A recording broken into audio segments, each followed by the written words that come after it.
exhilaration, and the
seasons.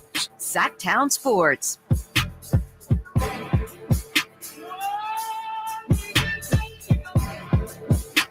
Yes. Allen Stiles, Sacramento Sports, taking you up to 2 p.m. Kyle Ledbetter behind the glass for us as always. And we got quite the show, okay? We obviously are going to talk Kings, but we are going to talk some NFL. There is a conversation being had about one Brock Purdy and how much money Brock Purdy should be paid. Has Sam Darnold, is it fair to say, as Brian Baldinger went on Bay Area radio station, we'll have that sound for you. Brian Baldinger went on Bay Area radio station. He said, I would flip Sam Darnold for Brock Purdy right now. And a lot of people, here's the thing, when guys that are former players and analysts, when guys say stuff, and this isn't just a football thing or a Niner thing or anything like that, when guys say stuff that played in the league and they say stuff you like, then they have all the credibility in the world. Now, all of a sudden, Niner fans don't like Brian Baldinger too much. Now, all of a sudden, what does he know? Because Kurt Warner essentially laughed at that notion. We've talked about how Kurt Warner seems to have an affinity for Brock Purdy. Both spent some time in Arizona, both under-recruited, if you will, underdogs, all right? And Kurt Warner rides for Brock Purdy. He rides for Brock Purdy. So Kurt Warner is laughing at that notion. Some people saying, why would the Niners bring back Sam Darnold and flip them or have them battle it out when Sam Darnold just lost to Brock in a battle? Well, let's ask that question. If there is an internal hire, right, or if there is a hire and somebody has the inside track, how fair is it for that outside person, or how much of an opportunity does that outside person have to get the job? You'd have to really knock their socks off, but ultimately you're probably still going to give that opportunity to the internal hire. Coming off that UCL, Brock Purdy, he beat out Sam Darnold, right? But he was an internal hire. He played his butt off. Internal hire. Sam Darnold came in. Sam Darnold probably needed that season to get his mind right. They want to do the same thing with Daniel Jones. But now that it looks like Sam Darnold got his mind right, would you take Sam Darnold at a Baker Mayfield contract or Brock Purdy at $50 million? That's what we're going to get into today. Or would you just bring Sam Darnold in and have him battle it out, have Brock play out his contract? Okay? The same thing can be said about Sam Darnold that people have said about Brock Purdy.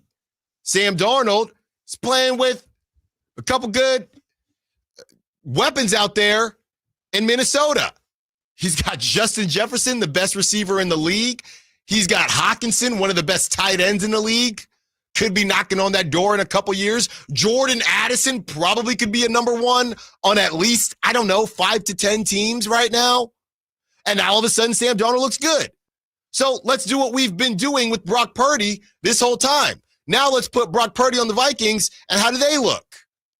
But people want to talk about not just Brock Purdy versus Sam Darnold, Brock Purdy at the price that he might be asking for versus the price that Sam Darnold would be okay with. So we are going to have some fun with some Niners talk, just some quarterback talk in general. Caleb Williams, he doesn't throw picks, but I feel like he should.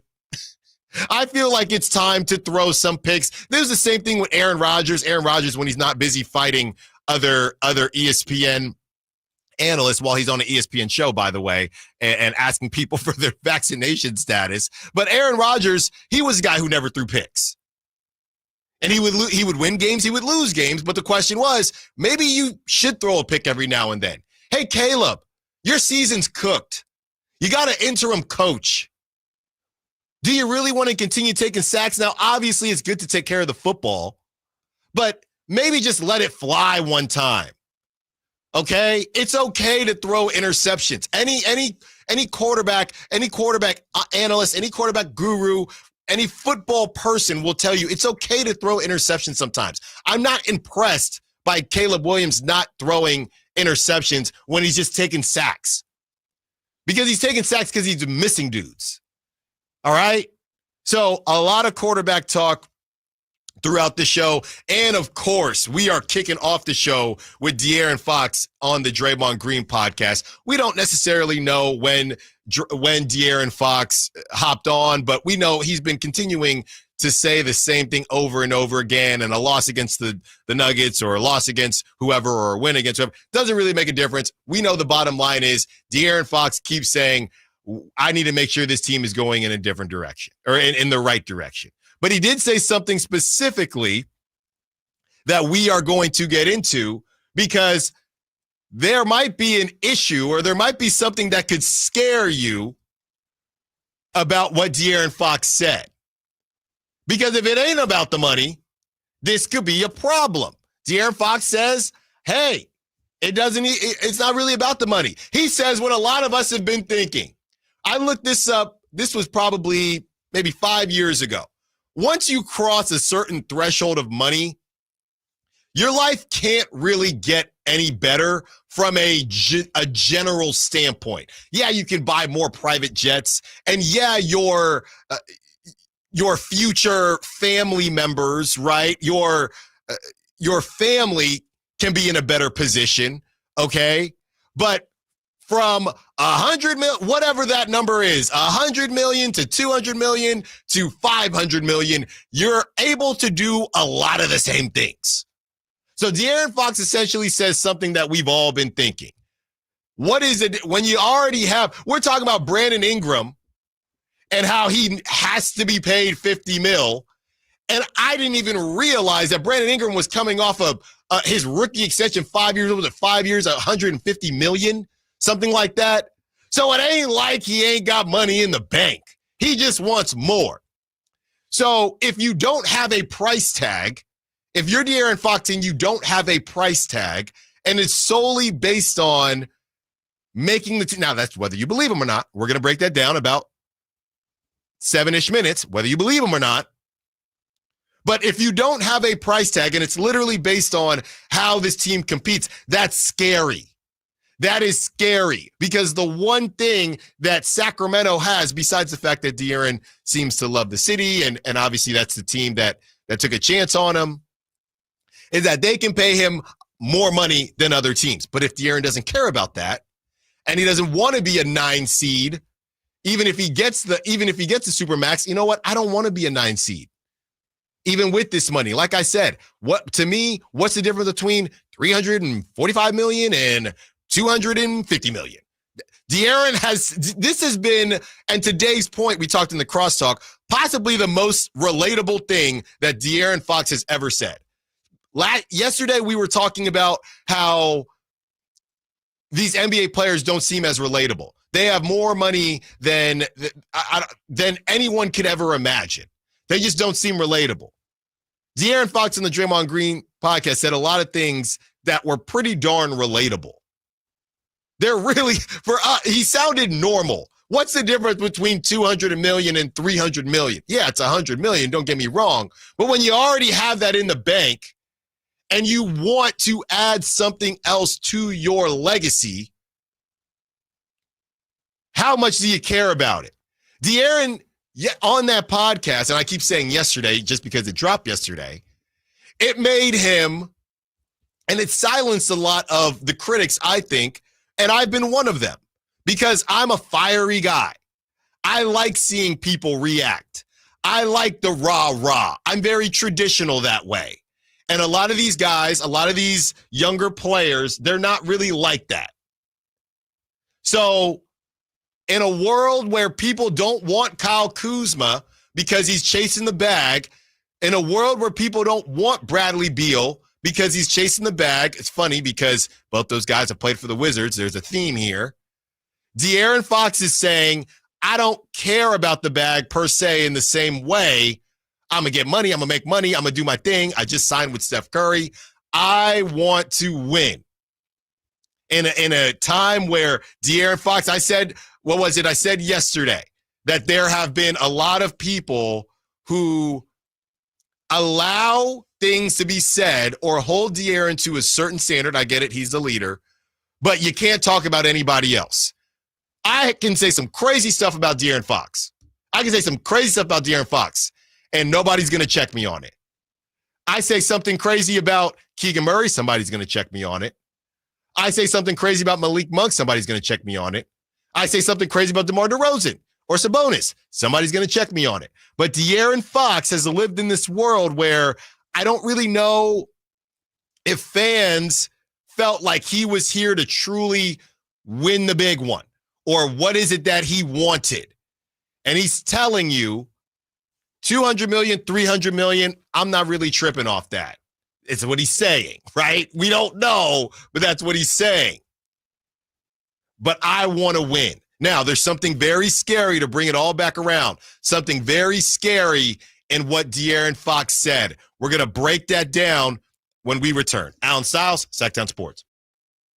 All guests and callers join us from the Folsom Lake Honda Hotline. Folsom Lake Honda, your one-stop Honda shop. The holidays are always a great time to get together with family and friends, but nothing beats the thrill of Stockton Honda's deals. During Happy Honda Days, find the perfect ride in person or online. With over 400 new Hondas ready to go, now is the time to buy at Northern California's #1 Honda dealer, Stockton Honda. Anytime, anywhere, it's all here. StocktonHonda.com. Number one claims based on 2023 total new and Honda certified pre-owned vehicle car sales from American Honda Motor Company L1 report. With the cooler seasons upon us, Advanced Infusion Center remains focused on your health and comfort. Whether you're dealing with a chronic illness or in need of IV therapy, we provide tailored treatments to meet your unique needs. Our caring team is here to make sure your experience is safe, comfortable, and stress-free. With convenient locations in Sacramento and Yuba and flexible scheduling, you can easily access the care you deserve. Explore Advanced Infusion Therapy today. Visit advancedinfusion.com for compassionate care right where you need it.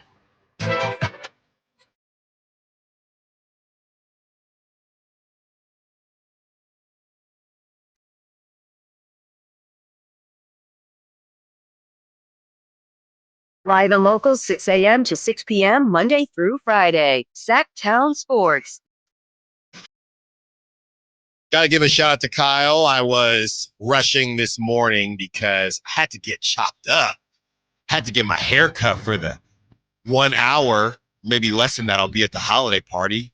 I had to get chopped up for the whatever food is left by the time I get there.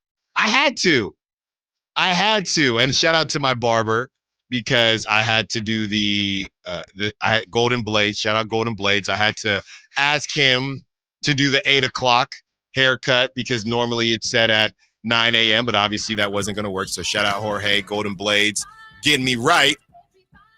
And we're hoping that De'Aaron Fox gets it right and that the Kings get it right with De'Aaron Fox because he's saying some things that I believe are a little scary. And if you notice, a lot of times on this show, we'll warm you up with things that have happened. Yes, the Bucks win the final. I think Giannis, by the way, the Bucks left all that. What was that Michelob Ultra? I don't know that I've ever had a Michelob Ultra. I'm not sure that I have. Sponsor. Yeah, but they did not touch any of it. Chris Haynes, and he's great, by the way. Chris Haynes, he took a picture of everything untouched. And now, real quick, now what do you do if you're the NBA Cup or the NBA? You're going to keep putting that sponsor and empty beer out there or full beer there just for, because now that the Bucks have done this, every other team has to do it. Well, so here's what I think is the funny thing about that. You're talking about probably a pretty sizable sponsorship. I mean, Michelob is just the partner of the NBA, so this is probably just a throw-in as part of, Michelob does this for every championship celebration probably. But what I think is funny is that this is a possible 7-figure decision for the NBA. Yeah.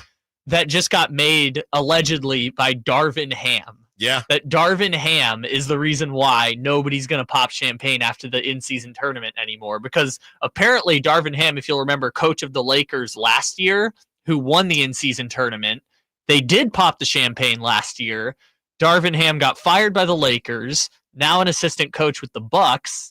And apparently he was the one who kind of told the Bucks, hey, yes, we kind of regretted doing the silly champagne pop after the in-season tournament last year. I don't think you guys should do it. So the funny thing about it is, like, whether this is the end of a sponsorship or the end of popping champagne after the cup, which I'm sure the NBA wanted to make a thing, the decision was made apparently by Darvin Ham, which I think is hilarious, that Darvin Ham is the one who ends up being the judge, jury, and executioner on no more popping champagne after winning the cup. Yeah, and the pictures are hilarious because he's I don't think that he's ever lost a game in the NBA Cup. Perfect. And 10-0. This is the funny stuff that, the NBA Twitter, as much as there's issues with the NBA and viewership and maybe the way the game is played, NBA social media has never been better. I mean, there are people making real lives for themselves off NBA media and NBA Twitter, and Darvin Ham and the walking meme that he is a huge part of that. So everybody's going to have some fun. The Bucks take care of business. I don't know, Kyle. Yesterday, and we're about to get into this De'Aaron Fox situation with what he said on the Draymond Green podcast and why it's very, very, I would say scary. I would say scary is the word I would use. Yesterday, I'm wondering if you saw, there's no Chet Holmgren, but did it say more about the Bucks or the Thunder, as yesterday you kind of quickly stated that you think the Thunder are going to win the whole thing. It's only one game, right? But I would say the Bucks played some of the best defense that they played all season long, and I think it probably says more about the Bucks and more about what the Bucks could be than it does the Thunder. But at the same time, the Thunder with no Chet Holmgren, did you maybe see some cracks in the armor where it's, all right, as good as Shea is, Jalen Williams is still getting better. That lineup, I know defensively, Lou Dort and Caruso are going to lock you down, but offensively, if Lou Dort isn't hitting threes, some of those lineups offensively, I don't know if the Thunder are going to have enough if Shea's able to get neutralized. And to be fair, in playoff basketball, you don't get all of those foul calls that Shea gets. So did it show maybe a crack in the armor for the Thunder at all? I think maybe. My takeaway was that I was more impressed with Milwaukee because I thought at the start of the season when it was, they also didn't have Chris Middleton, and that's true. Which I thought they were going to have Chris Middleton. You made a joke that has never been more true a couple days ago, which is like I don't know when Chris Middleton is playing and when he's not, and that's so true. You just show up to Bucks games, maybe you'll see Chris Middleton, maybe you won't. But my prop talk, he's banned. He's been banned for at least 2 years now. Yeah, if they had shipped him out for Dame, I think they'd be feeling a lot better. That's true. At the same time, though, with the Bucks, I was more impressed because I thought when it was like Andre Jackson and Taurean Prince and Bobby Portis in the lineup, like I thought they were kind of dead to rights. Like they don't this is the group they got. They don't have another draft pick to make a trade. They don't have cap flexibility. Like, they're the oldest roster in the league. Like, this is what they got. And I thought it wasn't going to work. And they've ran off like 12 of their last 14, and they've been the best team in the NBA since early November. Like, I thought they were dead to rights, and the Bucks have been amazing. So my takeaway was more just impressed with Milwaukee than like, oh, this is checking OKC or anything like that. Because since the Cup started a month ago, Milwaukee's been the best team in the league, and Milwaukee won the Cup because they've been the best team in the league. Yeah, so shout out to the Bucks getting it done, even though they refuse to pop champagne or do anything like that, or the Michelob Ultra, whatever it is. So that is where we're at with the NBA Cup. As far as De'Aaron Fox is concerned, the scary part of what De'Aaron said, and we're going to play this, there's plenty of sound to play. The scariest part of what De'Aaron Fox said for me is, if he is not Supermax eligible, I'm not really sure if De'Aaron Fox doesn't sign an extension this offseason and he's not Supermax eligible, and now he's on the last year of his deal, I'm not really sure how he doesn't get traded, right? I mean, because at that point, the only thing that would save it at that point, and I know I'm just kind of saying this on a whim, but think about it.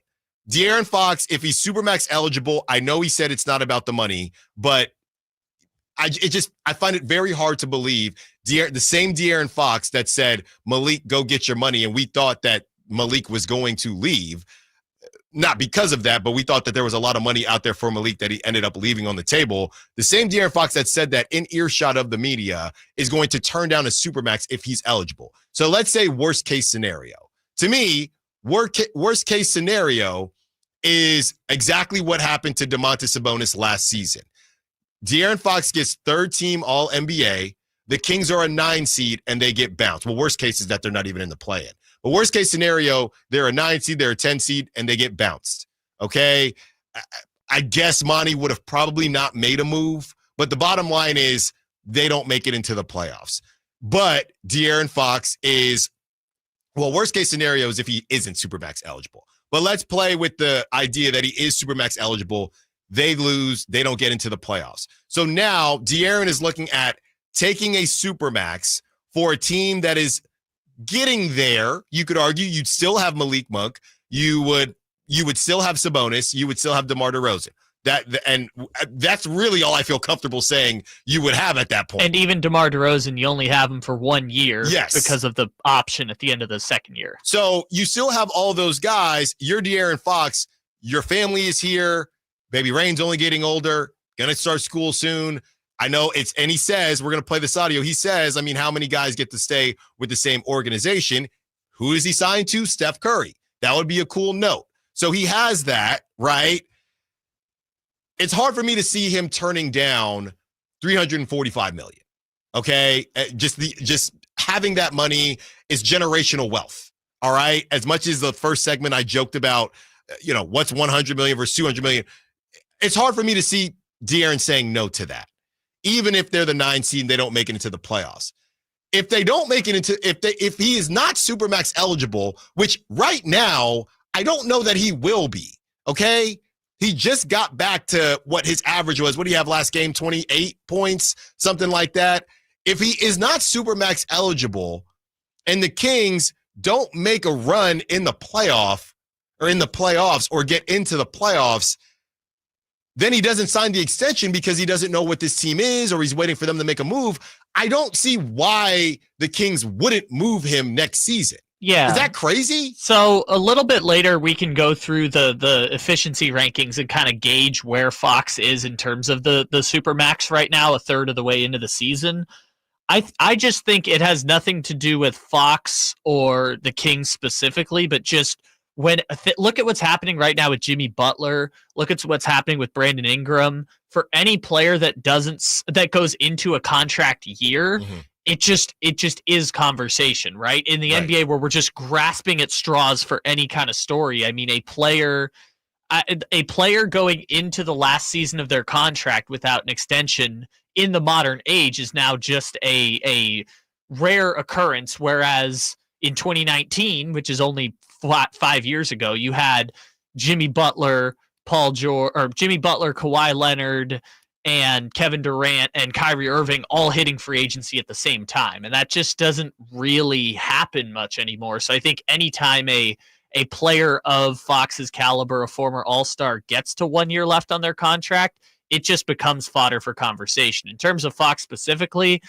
personally, I say the same thing that I've been saying before, and the comments he has doesn't change anything, which is, no, we're not entertaining a possible Fox trade until training camp of next year. If at media day and training camp next year there's no contract extension, that's the first time. That's what I'm saying. You start to entertain that trade possibility, because there's got to be some sort of conversation like, okay, what are we doing here? What's the plan? That means the whole summer nothing got done. Or it means that they're negotiating and they haven't come to terms yet, which I think the last day before training camp is the last time that it's like, oh, I don't think this thing's going to get done.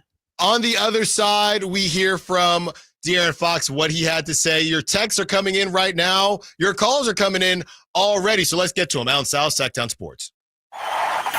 Trying to find out where to catch your favorite team's games? Are you a fan of the Kings, Niners, and the NFL? Well, Sacktown Sports has you covered. Touchdown! San Francisco! It's all on his shoulders. Cox rocks. He fires for the win. He's got the triple. Catch all your Kings, Niners, and NFL games all year long on Sacktown Sports and SacktownSports.com. Hey, it's Carmichael Dave for American Energy Heating and Air with a question. Have you recently had a technician diagnose your HVAC system and you were a bit surprised at how much it cost? Or did something seem off about their quote? Because at American Energy, they take pride in giving you honest, straightforward solutions to get that system up and running. Have their qualified technicians come out and give you a free second opinion. It's free. You got nothing to lose but some dollars off of that original quote. They're making the uncomfortable comfortable. They've been doing it since 1981, serving the greater Sacramento area. A+ with the Better Business Bureau. That's why they keep having customers coming back for more and more and more. You can call them and set that appointment at 916-520-9990. That's 916-520-9990 or AmericanEnergyAir.com. Call 916-520-9990 now. The most wonderful time of the year has officially begun at Fasteners Inc. Tool Outlet in Sacramento. This is the sale you've been dreaming of, with holiday hits on every aisle. 12 full days of unbeatable prices on only the best Makita products in town, and much, much more. Free batteries with tools, free tools with batteries, and bare tools starting at just $99. So check us out at 6701 Power Inn Road in Sacramento, or shop our Christmas deals online at fastenersinc.net. Fasteners Inc. Tool Outlet. Better tools, better prices. Power Business Technology is proud to be a 100% independent, locally owned and managed Toshiba copier dealer. Local ownership cuts out the red tape, allowing ourselves to never be too busy to personally answer the call when our clients need us. Recognized for excellence in service execution, training, and customer service, we're proud to be named a Toshiba ProMasters Elite Dealer since 2021. Contact us today for all your business printing needs at 844-POWER-BZ. That's 844-769-3729, or visit us at powercopiers.com. I don't feel so good. You do feel hot. Dayquil Kids will take care of that fever. What about my cough? Dayquil Kids has that covered. Will it make my throat feel better? Yes, that too. But will it taste good? Yep, Dayquil Kids comes in your favorite flavor. Purple? Well, yes, it's great. Try new Dayquil Kids Plus Fever, the daytime coughing, aching, sore throat fever, just for kids medicine. Safe for kids 6+. Used as directed. I spray and scrub, but the soap scum in my bathtub is still there. I spray and scrub, but the burnt sauce on my stovetop sticks around. Sprays can leave grime behind, but Mr. Clean Ultra Foamy Magic Eraser combines the scrubbing power of an eraser with the cleaning power of Dawn to melt away tough messes on contact. Just wet, squeeze, and erase. Stop spraying, start erasing, and clean with more magic than ever with Ultra Foamy Magic Eraser. Mr. Clean, Mr. Clean.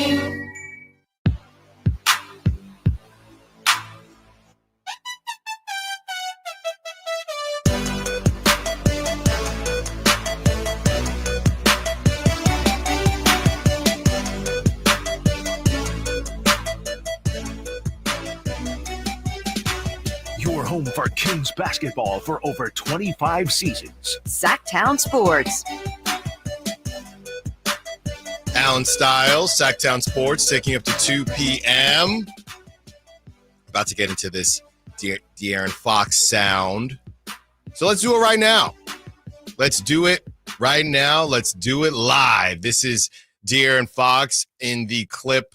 If you haven't heard it yet, it's making its way through social media and a lot of Kings social spaces. This is De'Aaron Fox talking about his contract extension. For me, man, it has all to do with the team, the organization. Where are we going? I want to make sure that we're in a position to try to win in the future, because that's ultimately what I want to do. Like, I feel like I'm continuing to get better as a player every year. But for me, are we looking like we're continuing to get better year after year? And are we going to be able to compete at a high level? And that's all mine is. Like, if we can show that this year, like, you sign the extension now. If not, like, I still have another year, but that's where my mindset is. I love the city. Like, I love being here. I've raised my family here. I would love to be here and retire here. I mean, how many people can say they played in one organization for their whole career? Like, I want to be a part of that select few people, but at the end of the day, I also want to win. On its face, nothing to be upset about. Nothing to be upset about. De'Aaron Fox is saying what a lot of us are thinking. Can the Kings put themselves in a position to not just make some noise, not just be a cute story? Oh, wow, look at Sacramento finally doing something. Oh, wow, look at Sacramento back playing competitive basketball. No, can we win the real thing? De'Aaron Fox went to Kentucky. Okay? They're about championships. They're about elite. They have expectations. It's not, oh, we get to the playoffs and we're a good story. De'Aaron Fox wants to hold the team accountable and wants to hold himself accountable. He does not mention the Supermax right there. Says how much he loves the city. He raised his family here. Family continues to grow and grow. It's a beautiful thing. So he's saying all the right things. Now, he doesn't have to say everything out loud. I think that the Supermax is a big deal and that opportunity is a big deal. I do find it hard to believe if the Kings do exactly what they did last season, which would mean they didn't necessarily improve. Let's say they're a 9 seed and De'Aaron is Supermax eligible because he's all NBA, over $300 million contract. I do feel like De'Aaron would sign that contract. I just think it's a lot of money to turn down. But if De'Aaron isn't Supermax eligible and the Kings are just a 9 seed or worse, or for some reason they just don't get into the playoffs, Monty McNair doesn't make a move, whatever it is, or he does and it just doesn't work out, then that's where things get a bit sticky. Then that's where De'Aaron, you want to leave a place, right? You ever think about leaving a job? And I know we're not talking about the same type of monopoly money we're talking about with these NBA players. But if the raise is not that much at a different job, you look at it differently versus a job that's going to completely change your life, right? If it's for us normal people, you're talking about an $80,000 job versus a $100,000 job. All right. Maybe I'll stay. I'll think about it. I don't know. But if it's an $80,000 job versus a $180,000 job, you probably aren't thinking too much about the difference there. You're probably just going to take the job that pays you $100,000 more. De'Aaron Fox, if he doesn't get the Supermax and I'm just ballparking numbers here, the difference between $50 million or even $50 million, something like that, for De'Aaron Fox, based on what he's saying, and I don't believe that he said it in that clip, but he goes on to say, money-wise, I'm going to be fine. the difference there, De'Aaron Fox might say, I'm going to go to a contender. But if the difference is $145 million or something like that, then De'Aaron Fox, I find it hard for him to say no to that. De'Aaron Fox is probably going to remain a Sacramento King. So I think this whole thing gets a bit sticky, less about if the Kings make a move or not, and more about if De'Aaron Fox is Supermax eligible. Now let's talk about the Kings and what it means for them to make a move, right? Or to put themselves in a position to win. Because it's all very vague. I don't have a problem with De'Aaron saying. I actually appreciate it. I think he's being very real. Because I know me personally, the difference between $100 million and $200 million, not a big deal to me. And De'Aaron is being very open about that. I appreciate that. What I think is interesting is that De'Aaron is close with some of these guys on the team. They just signed Malik Monk. We know he's really close with Malik Monk from their time going back in Kentucky. We know he's close with or getting close with DeMar DeRozan. He helped recruit DeMar DeRozan to come to Sacramento. The other name that comes up, Keegan Murray.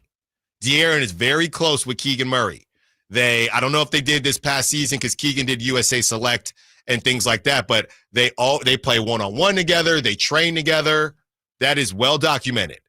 So Keegan Murray is probably the most valuable chip in order for the Kings to bump themselves up into that elite echelon roster-wise. If you're Vivek or Monty McNair, do you talk to De'Aaron about this? He's being very open. Do you talk to, hey, De'Aaron, you said that you want the team to be better. Look, brother, this is where we're at right now. Keegan Murray's going to net us the biggest return. Okay, so who does that leave out? The names that we're saying, and this guy went to Kentucky too, Trey Lyles and Kevin Huerter. So we could, let's assume De'Aaron understands the business because we know he does, and that somebody has to get moved in order for your team to get better. So De'Aaron, for all intents and purposes, is okay with moving off of Kevin Huerter and Trey Lyles. My question then is it enough what you're going to get in return? So the main thing, as we discuss all of this, the main thing that we are leaving out, which might be the highest level of contention, and this is always a level of contention, whether you're De'Aaron Fox, Steph Curry with the Warriors, it's the first round draft picks because we know how valuable they are. So De'Aaron, in some way, is saying we need to get better. These draft picks, and he's not saying this, but these draft picks are going to help the team get better because of how valuable they are. So essentially, Monty, Mr. Vivek, in a way, you're going to have to choose what you think your future could be versus what your future should be with me. Because if it's Kevin Huerter, Trey Lyles, and some first-round picks, and that gets you back a Cam Johnson and Dorian Finney-Smith, but Monty McNair doesn't want to move off of the first-round picks, now the team's not good enough, and you get bounced and you don't even get into the playoffs. De'Aaron Fox isn't eligible for that Supermax, and now he's thinking, hey, I'm either going to take this thing, y'all better, we're going to have a trade conversation next season, or let's get ready to do the free agency thing, and the Kings would then lose him for nothing. And it might be a Pascal Siakam situation, finding a place where he would then sign that extension. Or you're going to come off them picks, decide that you believe that I'm good enough. You believe that the core of De'Aaron Fox, Malik Monk, Domantas Sabonis, and I didn't mention Domantas Sabonis, but I don't really know how they would move Domas. DeMar DeRozan to a certain degree, and Keegan Murray, whether Keegan Murray fits in there or not, we're good enough for you to essentially take a chance on those first-round picks. That is essentially the biggest decision I think is going to be made. In whatever order, it's the first-round picks, it's Keegan Murray, your most valuable assets. De'Aaron is saying, I want to win a championship. I don't know that Cam Johnson by himself, actually, I'm pretty sure Cam Johnson by himself does not make this team championship level. And this is what De'Aaron's talking about. He's talking about sustained deep runs in the playoffs. So it's going to hurt how you get there if you want to go along with what De'Aaron Fox wants. We know what he's asking. We know what he wants. Is Monty McNair, and there's a luxury tax conversation there too. Dave just went over the Sportico in his show, billions and billions of dollars, 4 times what they were worth, the Sacramento Kings. They're all making money. So Mr. Vivek, Monty McNair, they have some decisions to make. And if they decide, no, De'Aaron, you didn't make all NBA, so we don't even have to pay you $345 million. So we're not going to give up these first round picks because you're not Luka. You're not Shea. We're still looking for that. It's like the quarterback conversation. Where would De'Aaron fit if he was a quarterback? I know it's not exactly the same thing, but that's how these guys are maybe looking at it, because your first round pick could be that guy. Could be Josh Allen. Could be Patrick Mahomes. It's fascinating stuff. I have no problem with what De'Aaron Fox said, but there are decisions to be made, and I think De'Aaron's just bringing that to the forefront. Okay, let's talk about, we're going to discuss where De'Aaron falls on the All-NBA list right now with his updated stats based on kind of a quiet couple weeks. We'll get to your calls. We'll get to your texts on the other side. Allen Stiles, Sacktown Sports. Group is not a law firm. If you own a timeshare and you want out, you need to get the facts. Wesley Financial Group and its founder, Chuck McDowell, have helped over 40,000 families cancel their timeshares permanently, and he may be able to help you too. Call right now. Chuck will send you a timeshare exit information guide free, explaining how your timeshare works and all your options for cancellation. You want to call Wesley Financial Group, 800-761-0000. That's 800-761-0000. Once again, 800-761-0000. Pro Paint Days are back at Lowe's, and that means limited time savings on the paint pros need. Right now, save $15 on 5-gallon pails of HGTV Home by Sherwin-Williams All-Purpose Power Primer. Plus, get it delivered to your job site with free same-day delivery when you order by 2 p.m. Visit us in-store or online today, because Lowe's knows paint. Lowe's knows pros. Valid through 12/20. Delivery by 8 p.m. Subject to driver availability. Additional terms apply. See Lowe's.com/same-day delivery for details. What's up? We're talking to Chad Hoblet of Hoblet Dodge, Chrysler, Jeep, Ram, and Woodland. What's happening, Chad, for the wrap-up the year sales events? Well, you have a choice to make. Save up to $17,000 off MSRP on all remaining new 2024 Jeep Grand Cherokee 4xEs, or save thousands with 0% financing for 72 months. It's savings your way at Hoblet, not to mention all the savings at the pump with 56 MPGE. Ooh, those are really nice Jeeps. You can't beat that mileage. The Hoblet family dealers is growing with a huge selection of used cars at the Hoblet Certified Pre-Owned Supercenter, with over 220 vehicles available and over 45 under 20,000. Search, select, and save through their whole inventory at HobletDodge.com. Unbeatable prices, unbeatable selection. Nobody beats Hoblet, period. $17,000 total net savings on select new 2024 Jeep Grand Cherokee 4xE models, up to $12,250 factory and federal rebates and $4,750 dealer discounts. Rebates include $500 first responder bonus cash for eligible first responders, $3,750 federal EV tax credit. Consult a tax professional for details. 0% for 72 months available in place of $7,500 consumer cash. Must have 700 plus FICO score to qualify. $1,389 per thousand borrowed. 5% savings. Sample VIN 681-180. See dealer for details. It's football season, and Uber Eats is dropping undefeated deals on all your game day favorites. This week, score buy one, get one free 6-piece boneless wings from Buffalo Wild Wings, now on Uber Eats. Craving even more? We've got you covered with game day deals on pizza, burgers, tacos, and more all season long. Uber Eats, official on-demand food delivery partner of the NFL. Order now. Terms, taxes, and fees apply. See app for details. Hey, pet parents. With Progressive's collision coverage, you get extra protection for your cat or dog, because there's nothing worse than seeing your pet hurt. Like when you see their face after accidentally stepping on their tail, and you say, "I'm so sorry, Mr. Pickles." But as you kiss his nose and rub his little belly welly, you know Mr. Pickles is thinking, "You betrayed me." Anywho, Progressive pays up to $1,000 in vet bills if your pet is injured in an auto accident. Learn more at Progressive.com and watch where you step. Progressive Casualty Insurance Company and Affiliates. Collision coverage subject to policy terms. Not available in all states. Yep,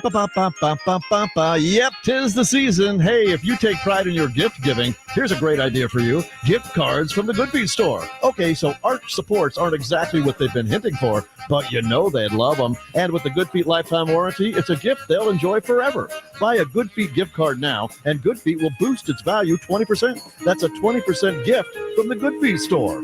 The Good Feet Store in Sacramento, Roseville, Vacaville, and in Reno on South Virginia Street. The holiday driving season is here, and my good friends over at Jiffy Lube have an awesome holiday oil change special going on right now. Get a full synthetic oil change starting at just $76.99 with a $33 off coupon online. That's right, starting at just $76.99 for up to 5 quarts of full synthetic motor oil with the online coupon. Go visit jiffylube.com right now, find a location near you, and get that $33 off full synthetic oil change coupon now. Most vehicles are covered, especially vehicles and diesel are extra. You got to show the coupon for discount. See the store for details. Happy holidays from Jiffy Lube. The most wonderful time of the year has officially begun at Fasteners Inc. Tool Outlet in Sacramento. This is the sale you've been dreaming of, with holiday hits on every aisle. 12 full days of unbeatable prices on only the best Makita products in town, and much, much more. Free batteries with tools, free tools with batteries, and bare tools starting at just $99. So check us out at 6701 Power Inn Road in Sacramento, or shop our Christmas deals online at fastenersinc.net. Fasteners Inc. Tool Outlet. Better tools, better.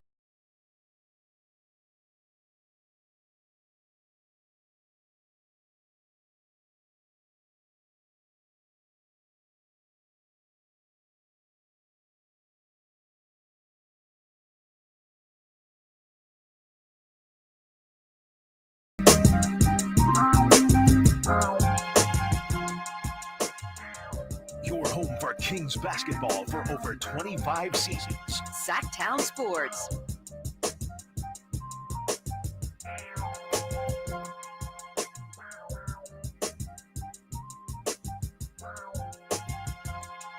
De'Aaron Fox. This is what Shams wrote in October. And Kyle and I are trying to work out some of the details. David, we'll see you. We see you. We're about to get to you. This is what Kyle and I are trying to work through. Fox is slated, this is what Shams says. This is back in October. Fox slated to be a free agent in 2026, has been eligible to sign the 3-year deal before the start of the regular season.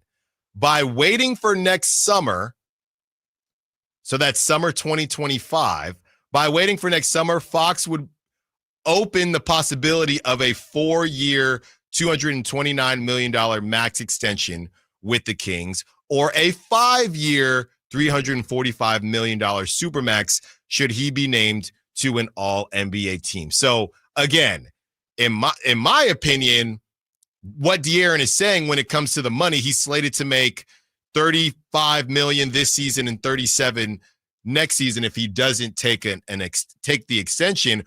In my opinion, this comes down to if De'Aaron doesn't get all NBA, it's that $229 million versus getting traded and what that team could offer him as an extension, or going into free agency and just going to a new team. De'Aaron is essentially saying, or what it sounds like to me is the difference between that and 229, if he doesn't feel like the team is a contender, that's the scariest part for Kings fans. If you do want to move, if you don't want to move off of De'Aaron Fox, and then it becomes, if you're the Kings, you're going the Pascal Siakam route. I just don't know why they would. I guess kind of like the Angels and Shohei Ohtani, you don't want to seem like you're giving up on De'Aaron. What if they go on a really big run?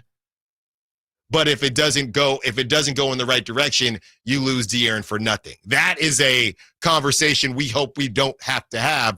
And to Kyle's point from the first segment, we hope that they enter training camp with a contract signed on the dotted line. Kyle, you got some of these numbers? Yeah, I don't have the exact numbers yet, and all of these are projected because it's based on what the NBA. It's based on what the NBA's salary cap is for next year. So if the NBA's salary cap is higher than expected, it's higher numbers. If it's lower, it's not. So he can sign a 5-year maximum veteran extension. Right, roughly. We'll just say roughly on all. He can sign a 5-year extension. So here's basically how it works. Because De'Aaron Fox is between year 7 and 9 of his career. He's in year 8. He'll be in year 9 after his contract is over.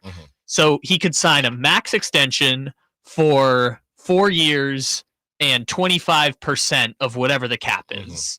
And then it goes up 7% every year, basically. But he can sign for the first year, 4 years for 25%.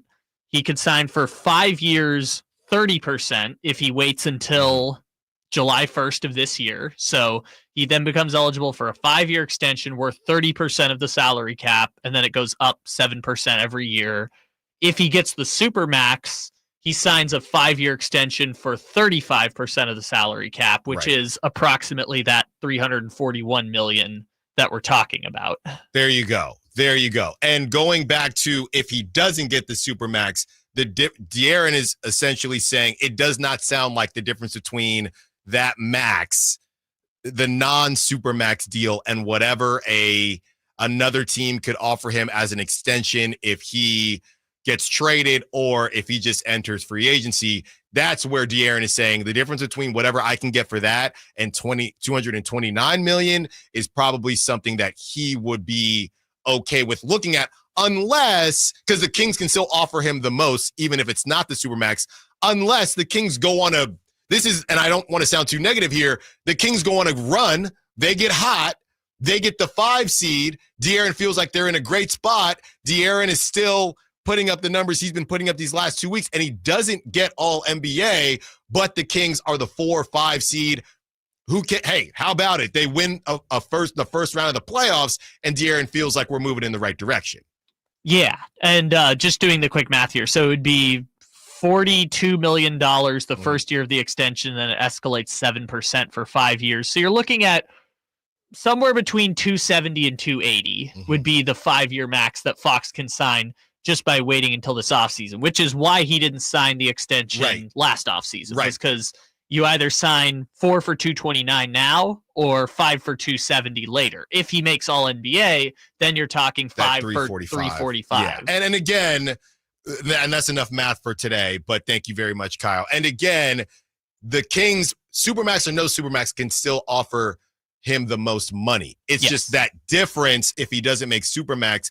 That's where De'Aaron might be thinking, if I can go to a true contender and still make similar money, I would do that. 916, or he could do that, not to say he will. 916-339-1140. Let's get to David, wants to be a part of the math class. What's up, David? What you got for us? Hey, Allen, how you doing, man? I'm good. Halfway through the week. How you doing? Good. Thank you. Hey, a couple things. I know I'm going to sound like a hater, but I love Fox. I just don't see him as a max guy. I mean, and it's rare to see a guard as a point guard or even a scoring smaller guard as a guy that's going to put the team on your back and win games in crunch time. Now, I know he leads the league in crunch time points, but there must be a stat to show how many bad passes and turnovers he does in crunch time, which he's done his whole career. And I'm not knocking him because he's trying hard and playing hard, but there's sometimes where it's just like, wow. So I can't imagine paying him $60 or $70 million. I just don't think he's that kind of player.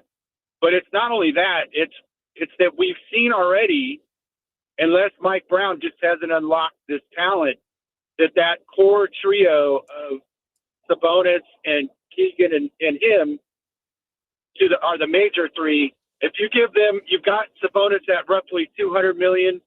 I'm going to guess Keegan might get rookie max, like whatever it is. I'm going to guess he's probably going to get $140, $150 million over 4 or 5 years. So you got 3 guys making $50 million, $40 to $50 million, somewhere in there, or averaging that much, that haven't proven that they can win even one playoff series. Right. That's a problem.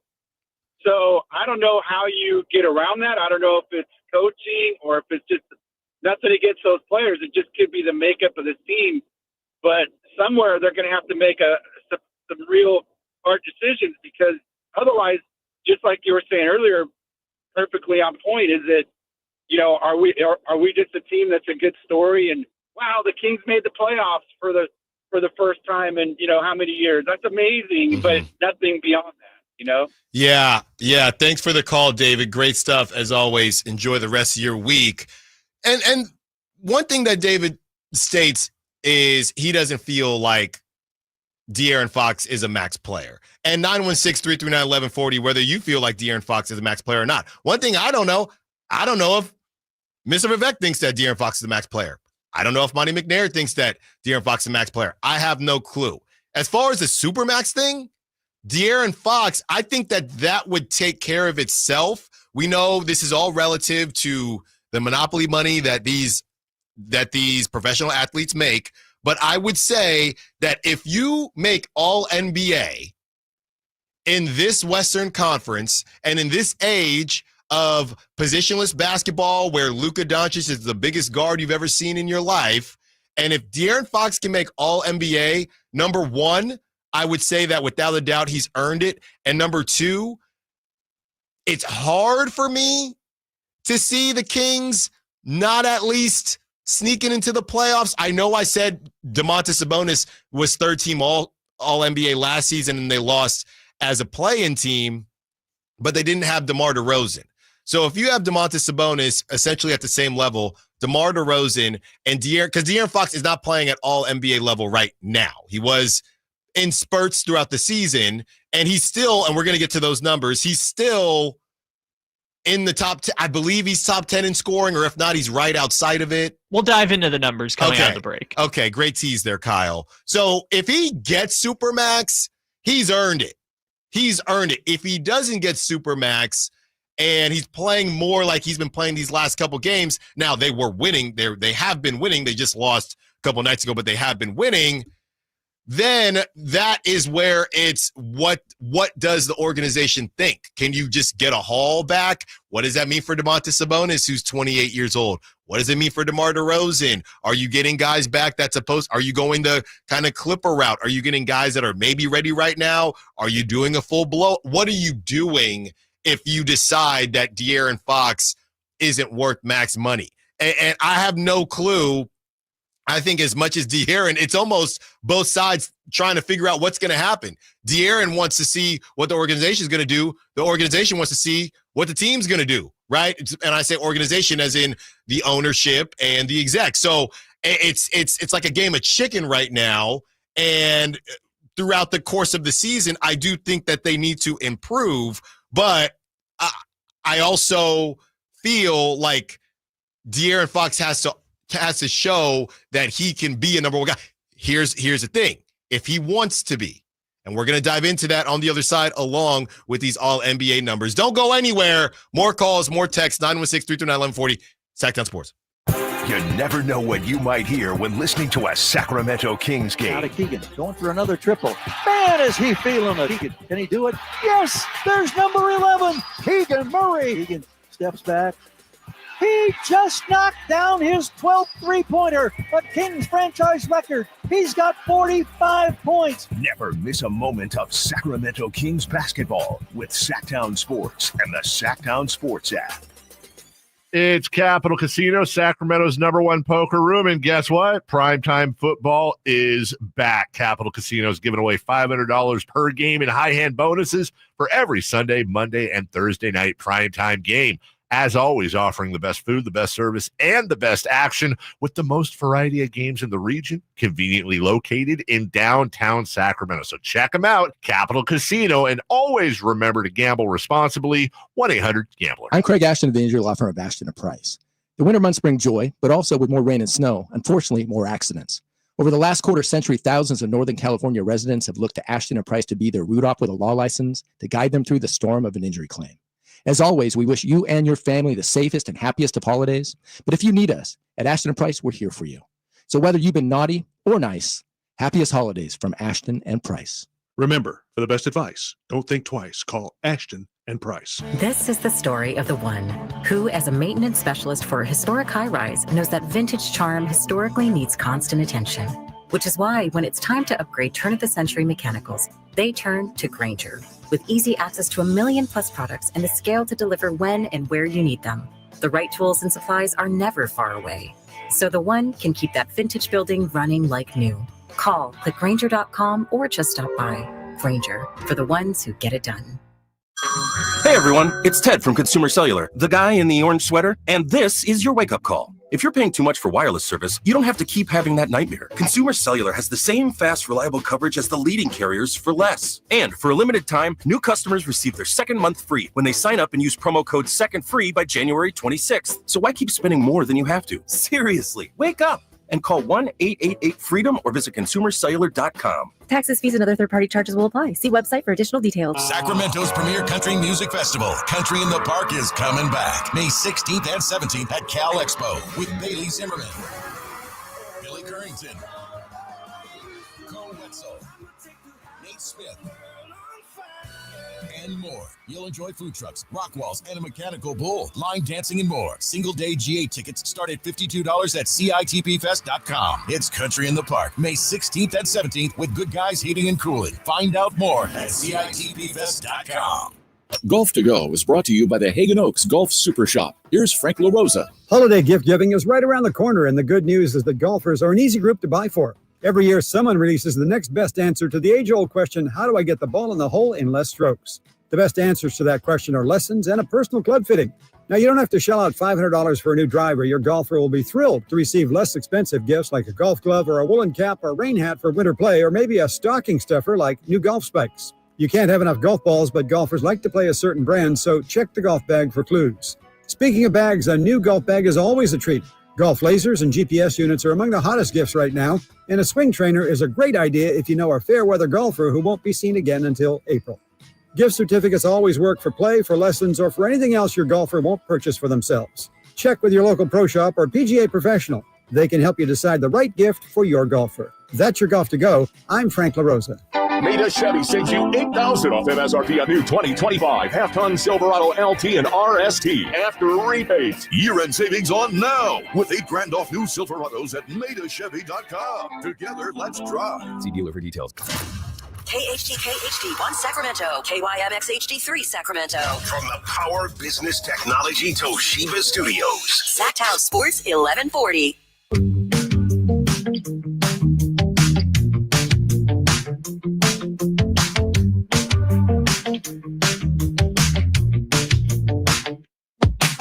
Your flagship station for the Beam Team, Sacktown Sports. 1 hour down, 3 more to go. Allen Stiles, Sacktown Sports. Some calls already coming in.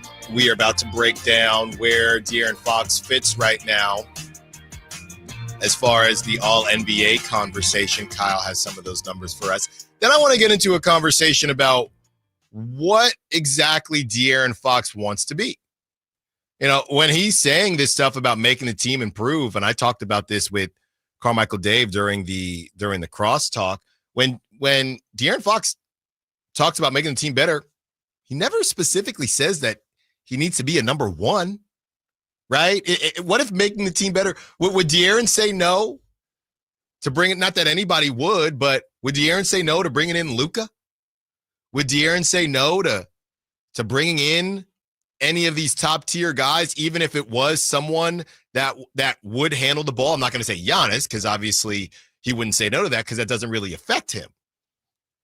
But when De'Aaron says this stuff and he keeps saying, make the team better, he's not necessarily saying, I need to be number one. What if making the team as good as it can be, De'Aaron would be the third option? Would he care? If the team could get, again, let's not forget who he signed to. I'm not to say that he emulates this guy, looks up to this guy, but he does come from that school of Steph Curry, LeBron James, where it's take the best basketball shot. We saw that a couple nights ago. So maybe this isn't exactly about, as I got on him yesterday, and I was having some fun with it. Whitey Gleason didn't really love it during our crosstalk, but as I kind of got on him about, hey, let's go old school. Give me the rock. Jamal Murray just scored. I want to go score. Like I said, we were just being a little tongue-in-cheek. But how much does De'Aaron actually need to be a first option, a second option, even a third option? He's just saying make the team better. He's not specifying that he needs to be the best player on that team that is better. Now, he's not going to say that out loud because he's bleeping nice, and we know he'll tell us that after he does his thing. Just because he thinks he's bleeping nice doesn't mean he needs to be the bleeping number one option. Maybe he's not saying, hey, Monty, go build. He's not saying go build around me. He's saying make the team better with me on the team. So that's something to keep in mind as well.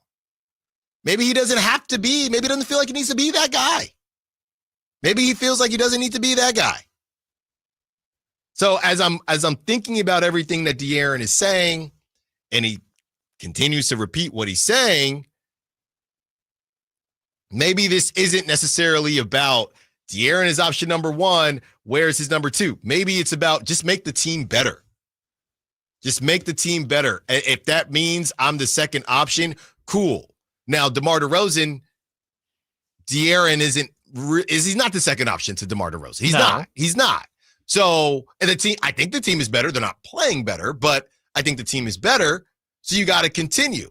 But again, going back to the things that might hurt De'Aaron versus might hurt the team, what is the balance there? I don't know that De'Aaron wants to move off of Keegan Murray. I know they're pretty darn close. De'Aaron, just like fans, are probably more willing to move off of first-round picks because bleep them picks. I'm not going to be here. Monty McNair might be more willing to move off of Keegan Murray than a bunch of first-round picks. I don't know. What I do know is that to get better, it's going to hurt.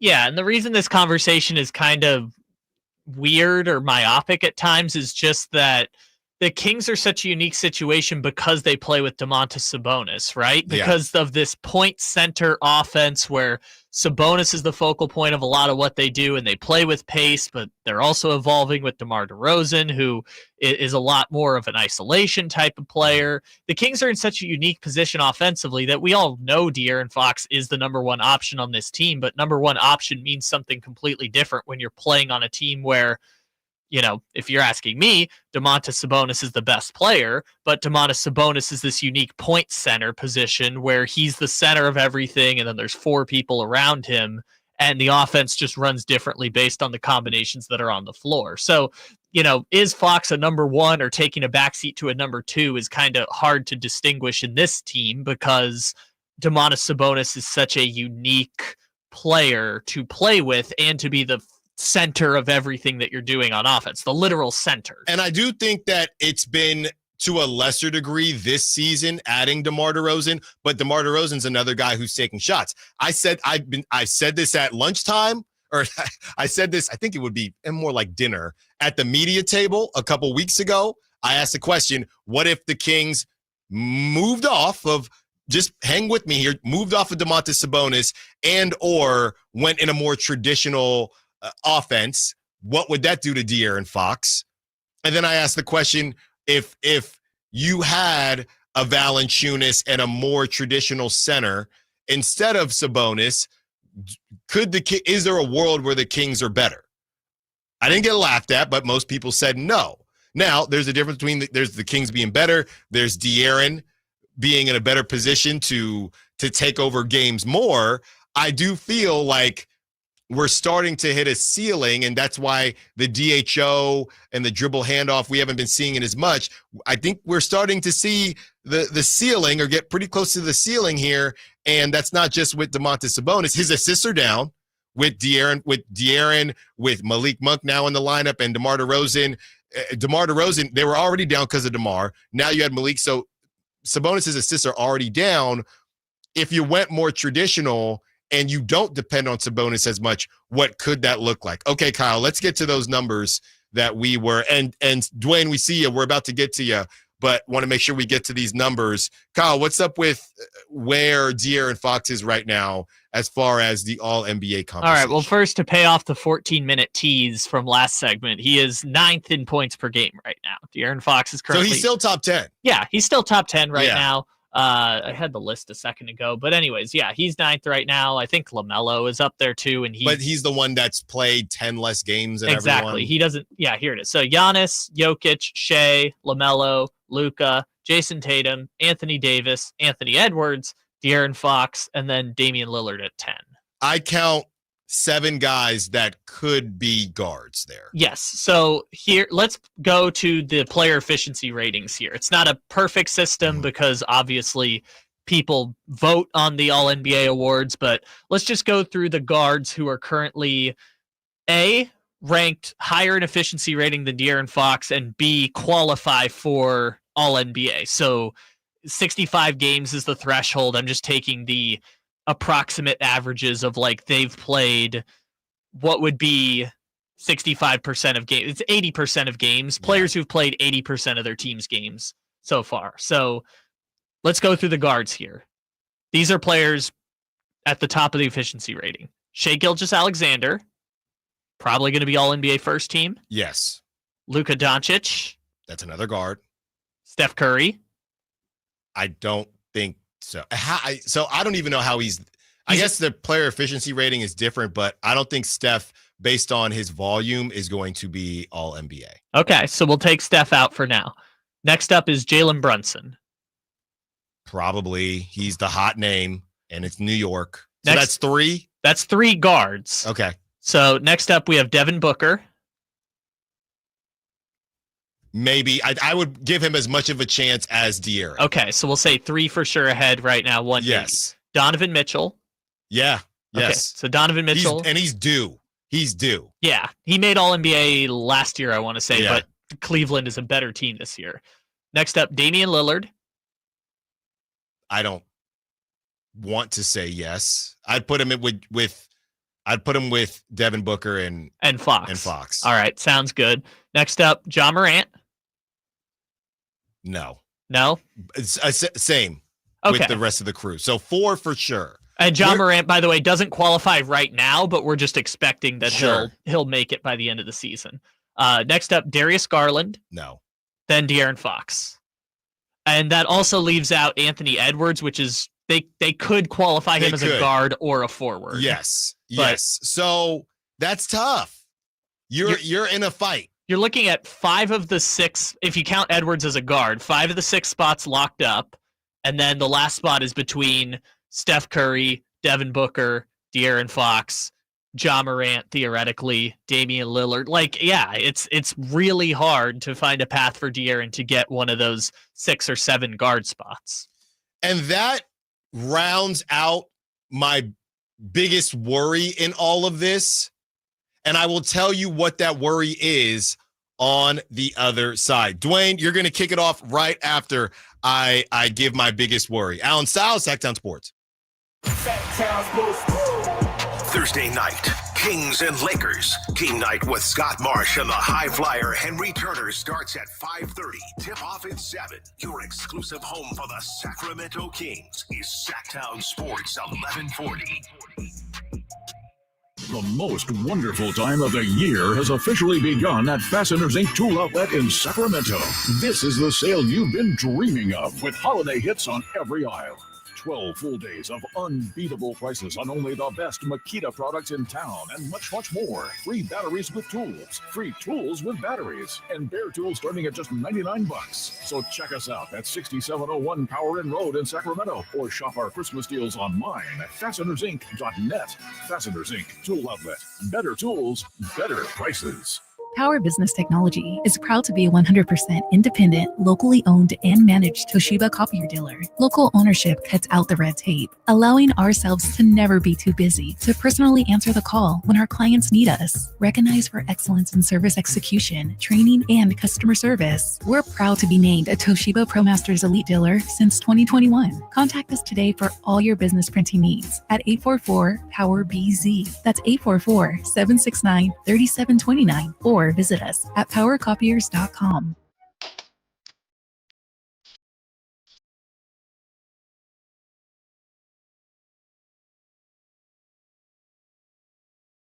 Your home for Kings basketball for over 25 seasons. Sacktown Sports. My biggest worry when it comes to De'Aaron Fox and what is being said. To put it simply, my biggest worry when it comes to De'Aaron Fox is that I'm not really sure De'Aaron's going to make All-NBA. He is top 10 in scoring, but we know that there's more than that. And right now, each game that the Kings lose looks like they are headed towards the play-in again. Domantas Sabonis barely snuck into third team. And I would say right now there are a lot more all-NBA level guards than there are big men. And Domantas Sabonis snuck into third team all-NBA with the season he had last season. So my biggest worry is that I'm really not so sure that De'Aaron Fox is going to make all-NBA. And that is essentially what he's telling us. If the team isn't heading in the right direction, I'm going to make enough money. I'm not really tripping off 229 4-year max versus, I don't know, whatever the difference is between that and what another team can give me as an extension. I just launched my first shoe. I could go to a bigger market. Or if I just go to free agency and I get to feel like I'm back at Kentucky getting recruited. So if you want, if you want De'Aaron Fox to stay, my biggest worry for you is that I'm finding it very hard to fit De'Aaron Fox into all NBA right now. Right now. Now, ask me in a week or so, because the problem is when they start winning, De'Aaron doesn't produce at the same level, at least not scoring wise. Look up his scoring during this winning streak before it ended against Denver. And funny enough, Denver, he raises his average, they lose. So that's my biggest worry. Now, obviously, your stats don't have to be as good if your team is in a good position, but that's talking about 4 seed and better. Yeah, that was when I said Donovan Mitchell a second ago, and you instinctively said, yes, Donovan Mitchell is all NBA. But then there were 4 names that I said that have higher efficiency ratings than Donovan Mitchell. But because the Cavs have been the Cavs so far this year, you would say Donovan Mitchell deserves to be all NBA.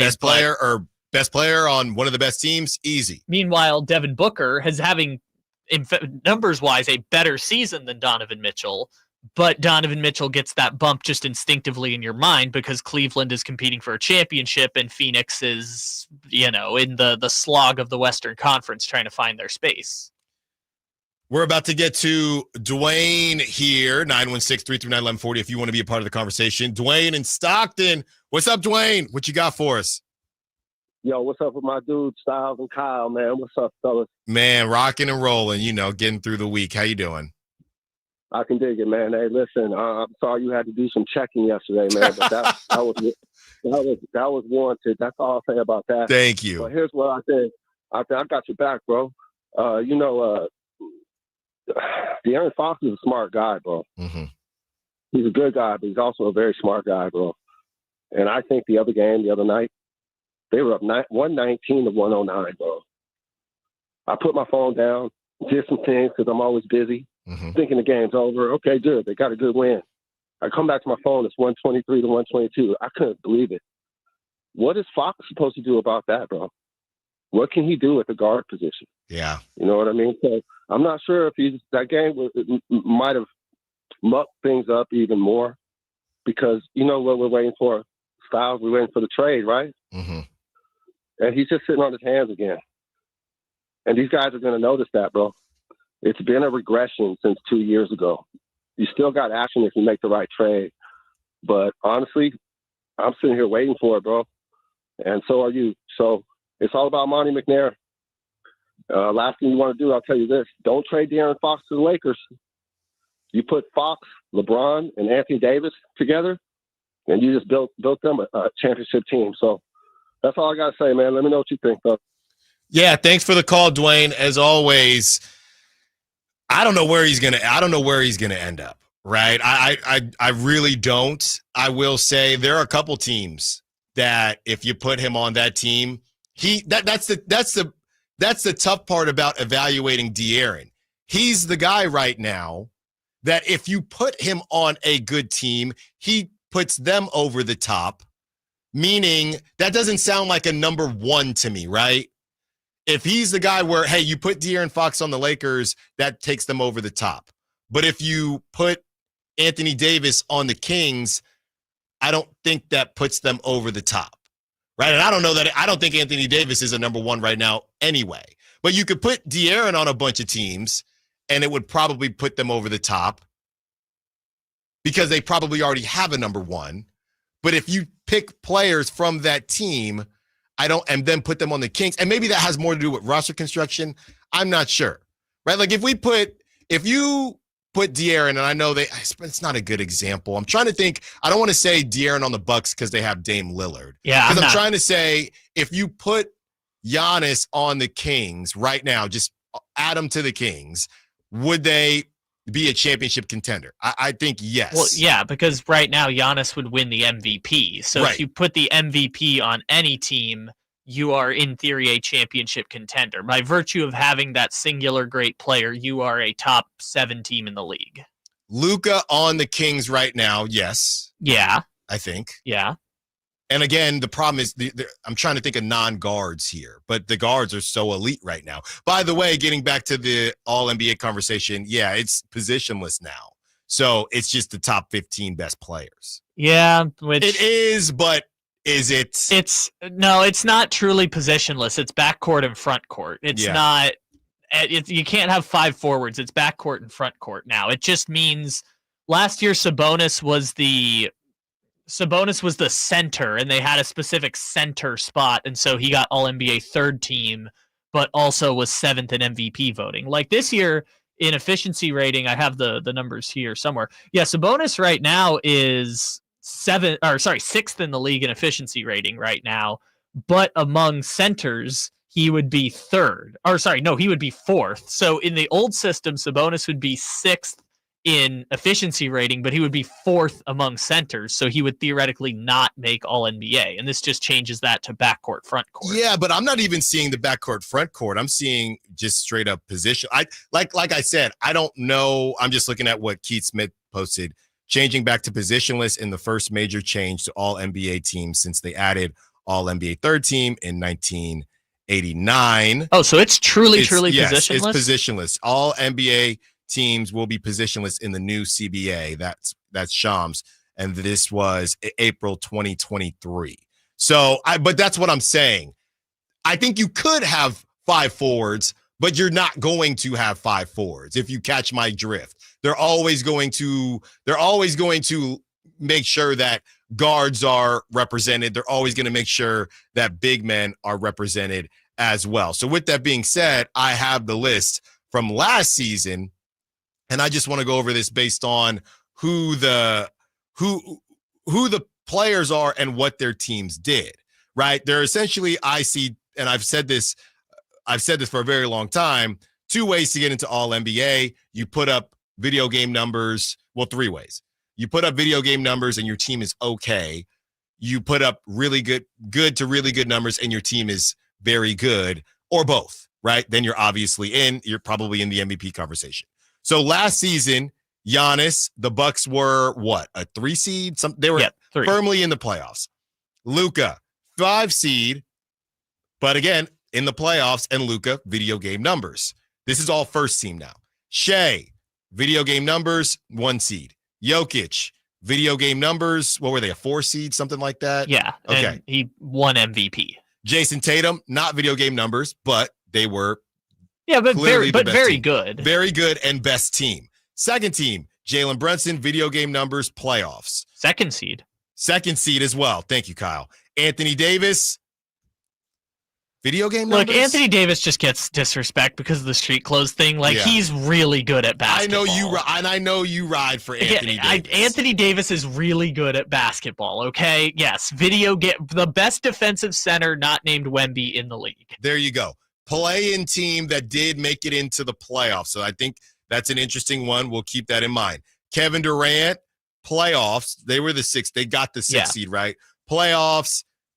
Or no, they didn't have to go into the play-in. They were the 6th seed. Yeah, they were 5 or 6. So they're in the playoffs. Kevin Durant, really good numbers. Anthony Edwards, 3 seed, really good numbers. Kawhi Leonard had one of his best seasons coming off of the new rules of, you have to play a certain amount of games. One of his best seasons for the Clippers. And the Clippers, I believe, were either a 4 or 5 seed. Devin Booker, 6 seed, really good numbers. Steph Curry, the Steph Curry pick last season as a 10 seed. He did win Clutch Player of the Year, so that's why this stuff isn't a perfect science. But Steph, really good numbers on a 10 seed. That's where I'm looking at. Maybe that's a De'Aaron Fox. So that could be De'Aaron Fox this season. It could be 4 other guys that we just named off. Tyrese Halliburton, 3 or 4 seed, and Tyrese Halliburton, kind of a breakout season for him. LeBron James, 1, he's LeBron James. 2, they are a 7 seed, sneak into the playoffs. And last but not least, Domantas Sabonis, really good numbers. The Kings were a 9 seed. So it's at best, I'm looking at 13.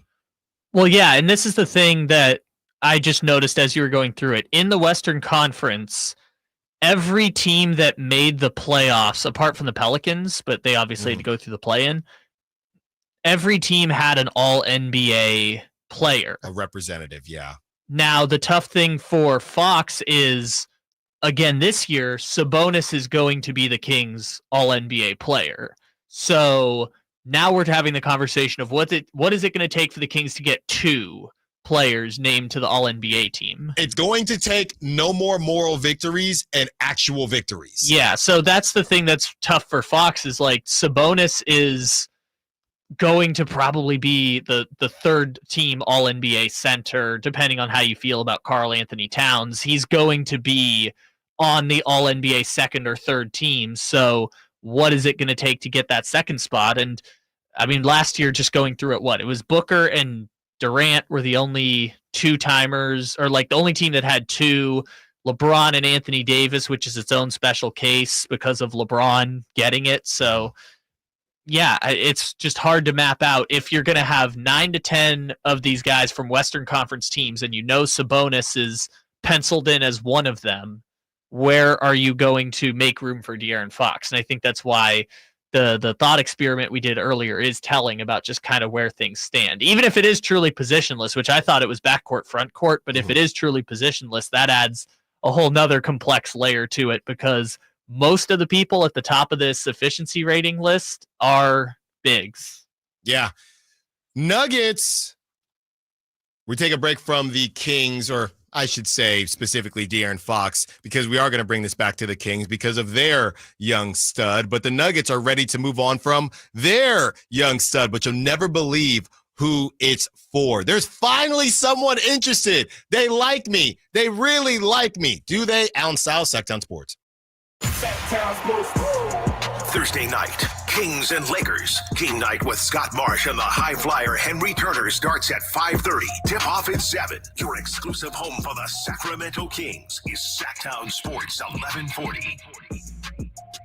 Whitey here reminding you that not all grills are created equal. Give your family a real treat. Bring out all the flavors of the upcoming holidays with the amazing Napoleon Prestige line of outdoor cookers. And get this, Napoleon Grill's Black Friday Cyber Mondays include a limited time $300 off their top-selling Phantom Grill and 15% off all gas, kettle, and travel grills. Napoleon grills are built different, built better, built to last. Complete with a lifetime warranty and premium steel that boasts absolute quality. Whitey and Napoleon Grills wish you happy holidays. Visit Green Acres Nursery today for your best selection of Napoleon Grills and accessories. The Hagen Oaks Golf Super Shop is expanding. I guess you could say the Super Shop is getting more superer. That means more for you, more apparel, more equipment, more shoes, more gift ideas, more of everything you want. If you're looking for the right gift for the golfer in your life, let the friendly team of Hagen Oaks experts help you find the perfect gift. From golf bags to golf balls, from golf pants to golf shirts, from rain gear to golf gloves, Hagen Oaks has it all. And much is on sale. Visit the Hagen Oaks Golf Superer Shop, Fulton Avenue at Business 80, or find us at HagenOaks.com. It's football season, and Uber Eats is dropping undefeated deals on all your game day favorites. This week, score buy one, get one free 6-piece boneless wings from Buffalo Wild Wings. Now on Uber Eats. Craving even more? We've got you covered with game day deals on pizza, burgers, tacos, and more all season long. Uber Eats, official on-demand food delivery partner of the NFL. Order now. Terms, taxes, and fees apply. See app for details. Hey, pet parents. With Progressive's collision coverage, you get extra protection for your cat or dog, because there's nothing worse than seeing your pet hurt. Like when you see their face after accidentally stepping on their tail, and you say, "I'm so sorry, Mr. Pickles." But as you kiss his nose and rub his little belly welly, you know Mr. Pickles is thinking, "You betrayed me." Anywho, Progressive pays up to $1,000 in vet bills if your pet is injured in an auto accident. Learn more at Progressive.com and watch where you step. Progressive Casualty Insurance Company and Affiliates. Collision coverage subject to policy terms. Not available in all states. The holiday driving season is here, and my good friends over at Jiffy Lube have an awesome holiday oil change special going on right now. Get a full synthetic oil change starting at just $76.99 with a $33 off coupon online. That's right, starting at just $76.99 for up to 5 quarts of full synthetic motor oil with the online coupon. Go visit jiffylube.com right now, find a location near you, and get that $33 off full synthetic oil change coupon now. Most vehicles are covered, especially vehicles and diesel are extra. You got to show the coupon for discount. See the store for details. Happy holidays from Jiffy Lube. Ready for winter? Forecasters are already predicting record sick days. Don't become a healthcare statistic. Fight sickness with fitness. Create a daily workout and stick to it. Let the Good Feet store help you meet your workout goals. With Good Feet Arch Supports, the pain in your feet, knees, hips, and back become history. And Good Feet Arch Supports are HSA and FSA eligible. Visit goodfeet.com for an appointment or just stop in. The Good Feet store in Sacramento, Roseville, Vacaville, and in Reno on South Virginia Street. You've heard the saying, penny wise, pound foolish, right? It means you do something that will save you a little bit right now, just pennies, but that ends up costing you pounds in the end. People put off tuning up their furnace because they don't want to take the time or spend the money to get it done. But it only takes 90 minutes and costs just $87, which is just pennies compared to the huge problems and expenses that can rack up if you don't get your furnace tuned up. You'll also save money on your energy bills, and your system will last longer. So don't be penny wise and pound foolish. Call Bell Brothers for a precision tune-up and professional cleaning today. Our number is 916-444-1234, or find us online at thenosurpriseguys.com. The No Surprise Guys, Bell Brothers.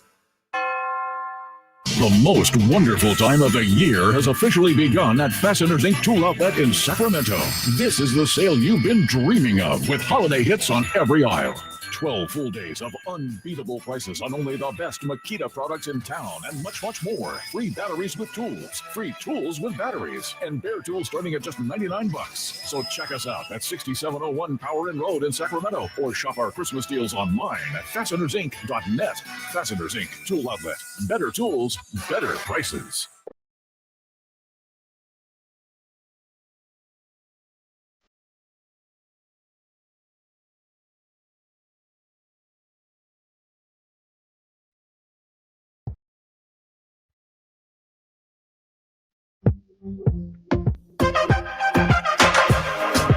The only station in Sacramento giving you local sports coverage from 6 a.m. to 6 p.m. Monday through Friday. Sacktown Sports.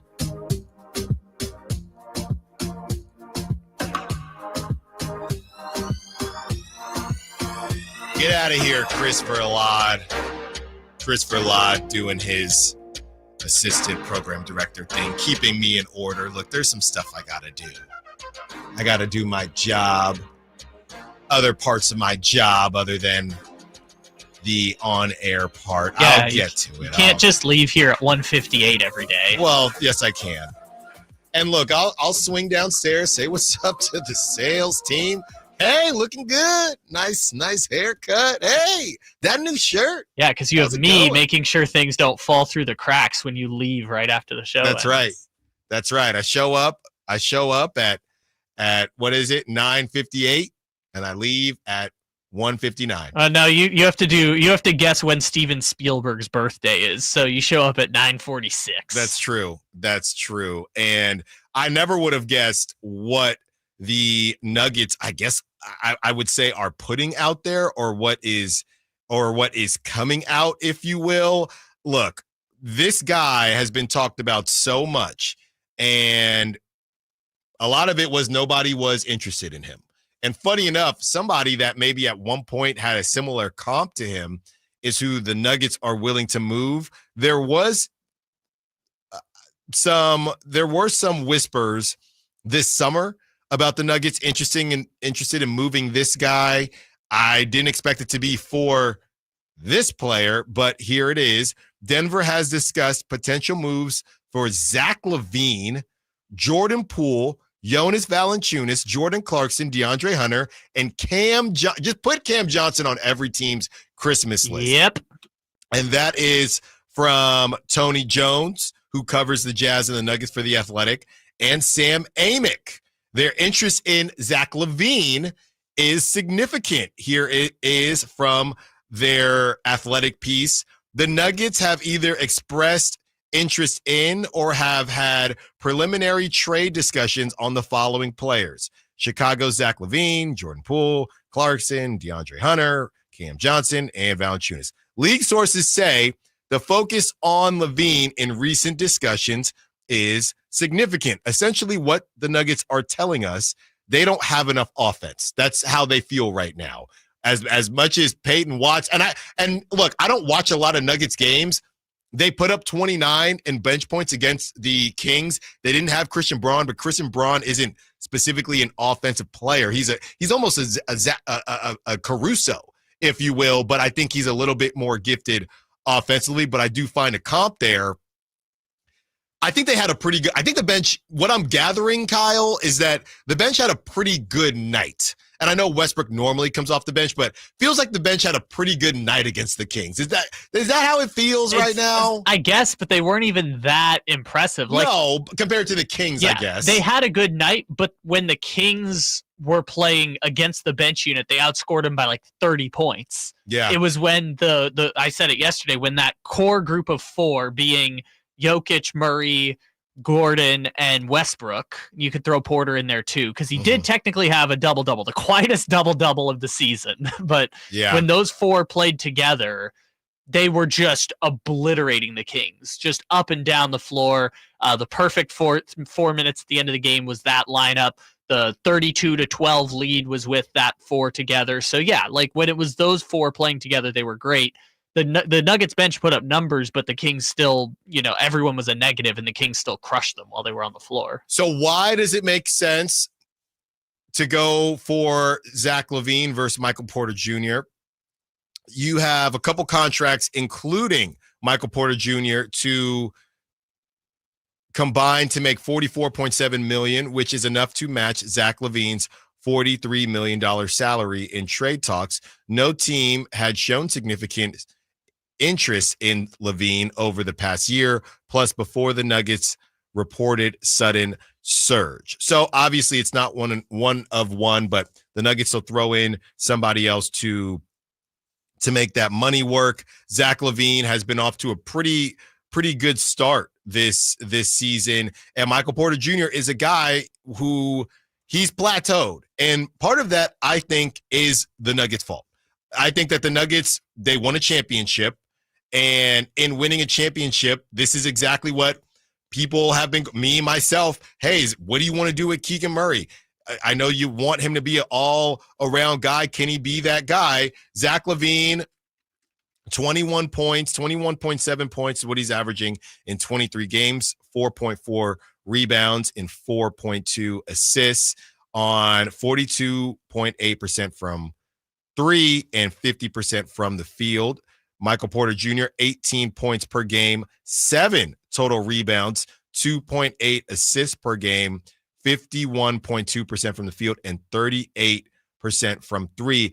Kyle, I know numbers don't tell the whole story, but if you do look at the numbers, especially for LaVine's contract, I know you can add in Najee and it makes some sense money-wise, or throw in whoever you want for the Nuggets, and it makes sense money-wise.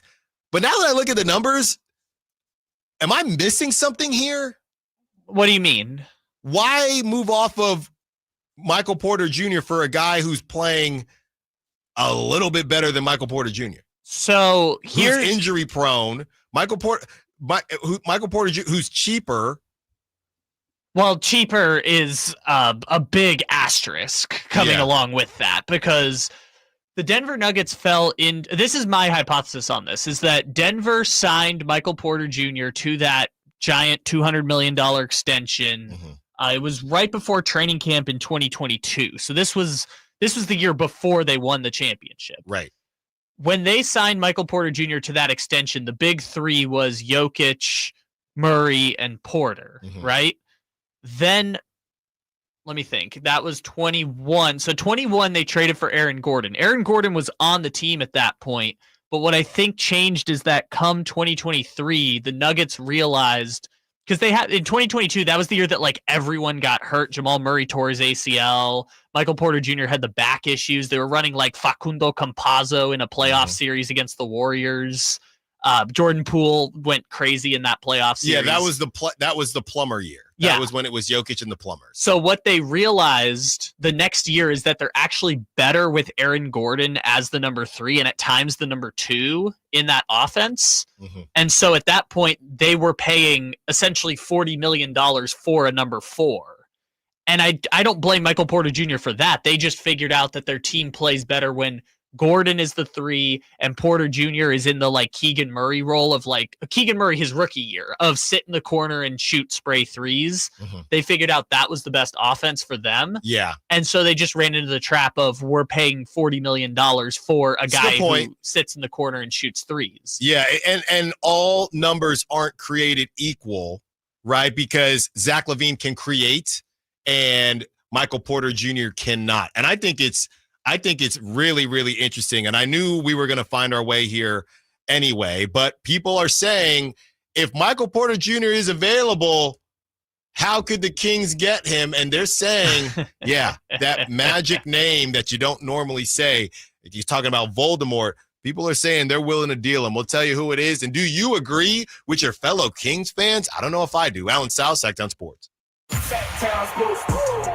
Thursday night, Kings and Lakers. Game night with Scott Marsh and the high flyer Henry Turner starts at 5:30. Tip off at 7. Your exclusive home for the Sacramento Kings is Sacktown Sports 1140.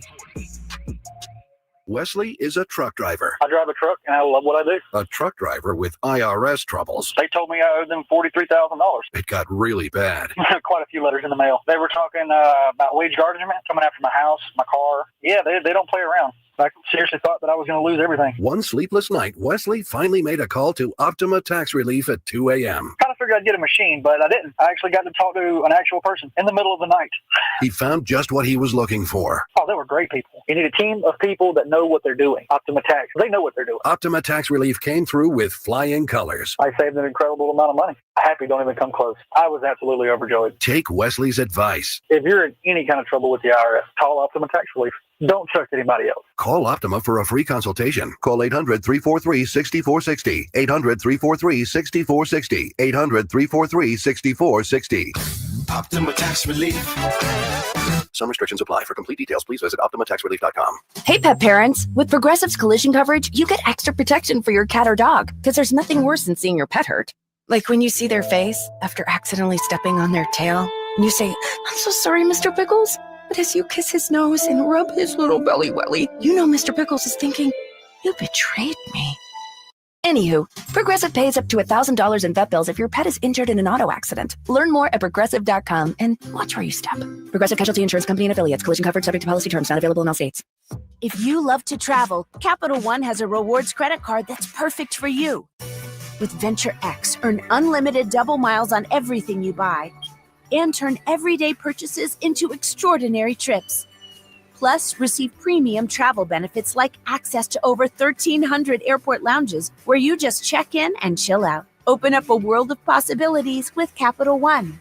What's in your wallet? Terms apply. Lounge access is subject to change. See CapitalOne.com for details. The holidays are always a great time to get together with family and friends, but nothing beats the thrill of Stockton Honda's deals. During Happy Honda Days, find the perfect ride in person or online. With over 400 new Hondas ready to go, now is the time to buy at Northern California's #1 Honda deal, Stockton Honda. Anytime, anywhere, it's all here.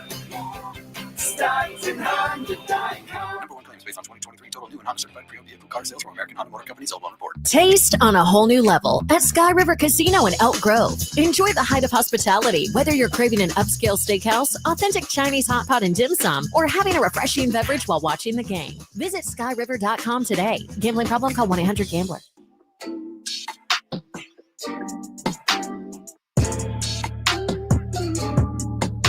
Your home for Kings basketball for over 25 seasons. Sacktown Sports.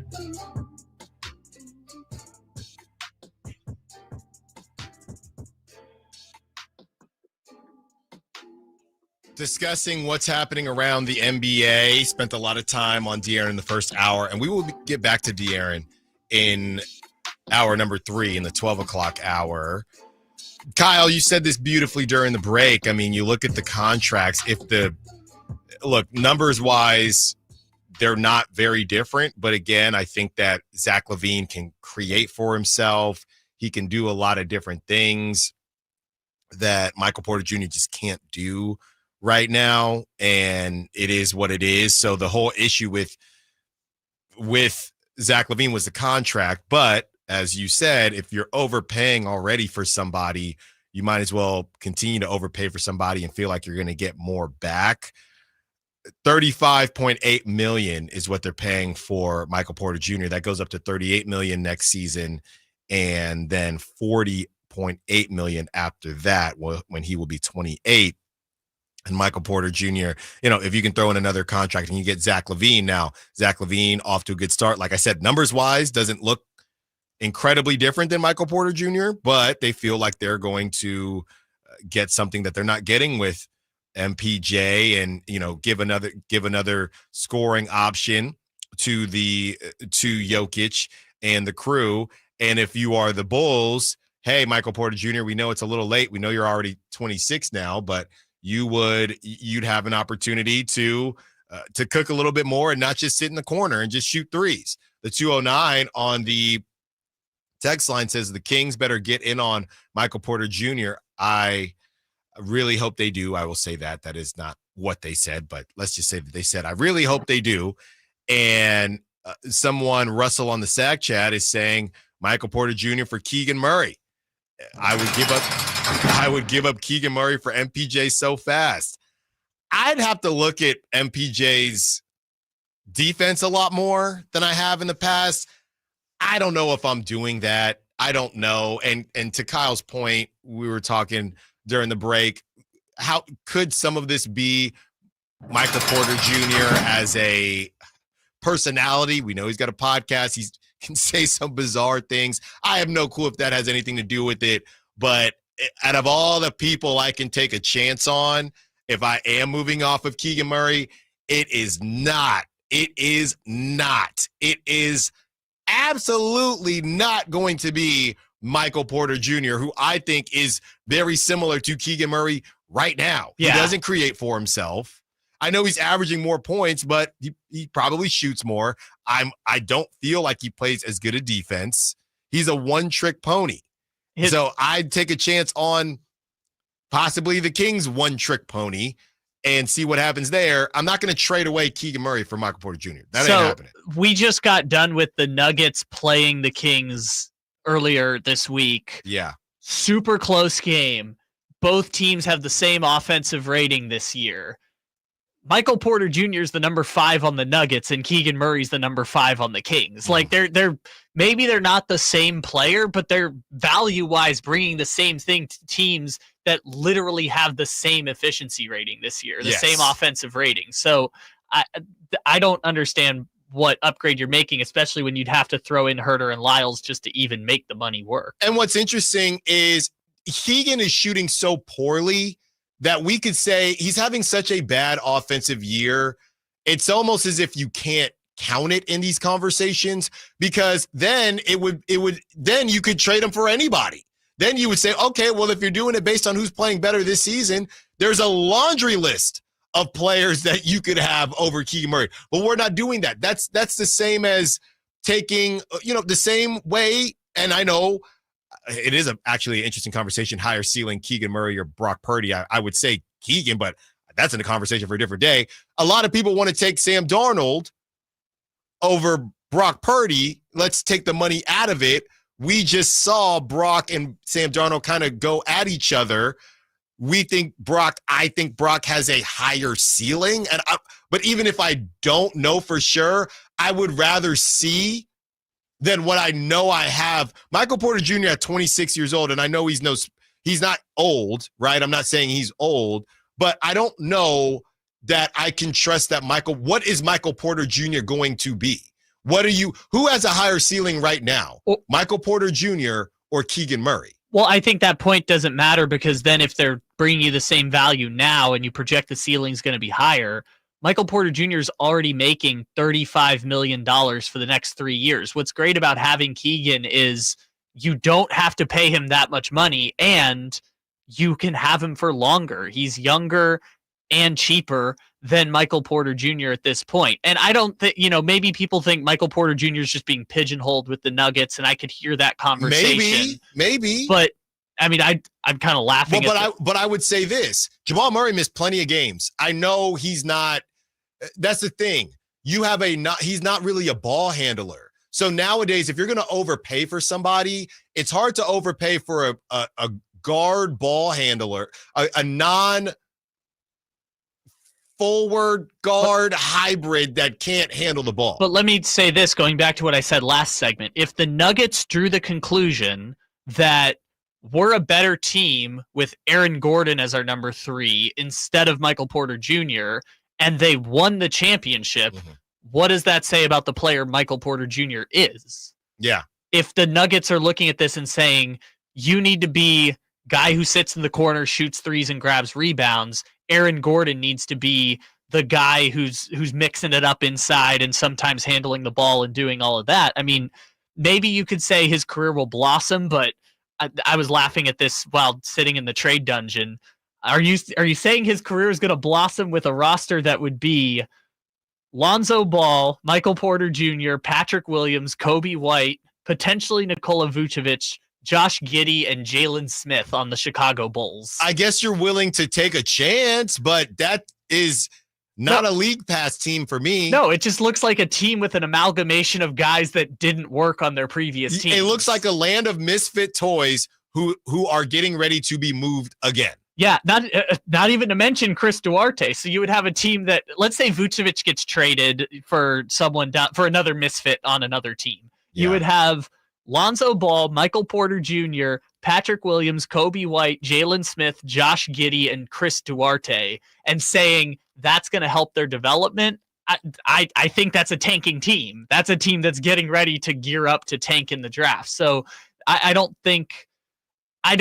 playing with Jokic obviously has its pros and cons, but I think the great mess up for Michael Porter Jr. is just that the Nuggets paid him as much money as they did. And it's similar to Zach LaVine. It was a different time. I'm looking here. Yeah, like I said, the 209. They literally said, "Go get Michael Porter Jr.'s sweet baby Jesus." Michael Porter Jr. 209 is not worth a sweet baby Jesus. And I'll tell you when it is. Christmas around the corner. I'll tell you when it is. Not Michael Porter Jr. Not for 3 or 4 players. Because again, I just got out of the dungeon here real quick. There we go. We're back out of the dungeon. They would have to trade to make the money work. Keegan Murray, Kevin Huerter, Trey Lyles, and to stay under they could do that trade, but they would still be over the tax. Right. So to get under the tax, they would have to cut Orlando Robinson, cut somebody else, and just give a 2-way player that contract spot. It's unfeasible for them to trade for Michael Porter Jr. There's no way. At the deadline. This offseason, it's more feasible. At the deadline, it's basically impossible. And I don't want and again, that would be the worst. I'd rather just go get Zach LaVine. Just get Zach LaVine again. Come on, guys. But don't do that also. We wanted, again, the Kings. Well, don't do either. Yeah, I thought this point was interesting, is that the Kings were the last team connected to Zach LaVine, but that was back before they got DeRozan, right? They were talking about getting LaVine, and then DeRozan ended up signing with them. I'm saying, it doesn't matter. All I'm saying in terms of what I think they bring to the table, I would rather, assuming health, I would rather have Zach LaVine than Michael Porter Jr. right now. I know it's not that simple, but they're both overpaid. 916-339-1140. Let's get to TC. Wants to be a part of the conversation. What's up, TC? What you got for us? Alan, what's up, big dog? How you doing, man? Oh, man, just vibing, listening. So that's an absolutely no, man, to Michael Porter Jr., bro. I'm cool. I'm going to keep Keegan in that aspect. I'm not trading Keegan for that. Now, the Zach LaVine for Keegan, we might have to think about that, especially if you want to throw in Vucevic, right? Then we could have something. Then we can have something to talk about and make the money work. But you know what? I'm at it with this trade, man. You know, I'm at if they want to give us Cam Johnson and Dorian Finney-Smith for Keegan, bro, I'm doing that trade, dog. In my opinion, I'm making that move, dog. Or like try to pull a move off for Kuzma and Valanciunas, like a package deal, bro. I might think about that. Like if you're giving us 2 for 1, I'm doing that. So Valanciunas and Kuzma for Keegan, I'm doing that, bro. And for that other trade also for Keegan, bro, I'm making that move because, in my opinion, Keegan's not getting any better, bro. He is who he is, bro. And I don't want to deal with the next 10 seasons talking about Keegan, shoot the ball. We need you to rebound. We need you. No, bro. I'm over that part, Allen. Am I tripping? No, you're not tripping, TC. Of course not. Look, when I had that conversation at the media table, I got to be honest, I left something out. So if you're listening in the first hour, I left something out of what I said at the media table, okay? And I'm only speaking for myself because I'm not going to say what other people say at the media table. It's all off record. But what I said was, as it pertains to Domantas Sabonis and how particular this offense has been, De'Aaron Fox, 2 questions. Would De'Aaron Fox have better numbers? Would the Kings be better if you swapped Domantas Sabonis and Keegan Murray for Jonas Valanciunas and Kyle Kuzma? That's what I asked. Obviously, Domantas Sabonis is better than Jonas Valanciunas. Is Keegan Murray better than Kyle Kuzma? Not right now. Maybe he will be eventually. That's what I asked. Not one media person said yes. They all said no, which is fine, because I'm not even saying that they would be. But I do think it's an interesting question. And I do think it would, going back to De'Aaron, this team needs to get better. If everything is, hey, we're going to stay with Sabonis and what he brings to the table, that's fine. But you have to make a decision on this stuff, because as of right now, how the Kings are rocking and rolling, things are not changing. Things simply are not changing right now. Okay, we are headed to the 12 o'clock hour. More Kings talk, more NBA talk, but let's have some Sacramento talk. Mike Vick is headed to my mom's alma mater, and I think Draper said he either has a brother or a cousin who also went to Norfolk State. He is not going to Sac State. So what the heck happened, and who is Sac State going to get? Let's talk about the City of Trees on the other side. Allen Stiles, Sacktown Sports.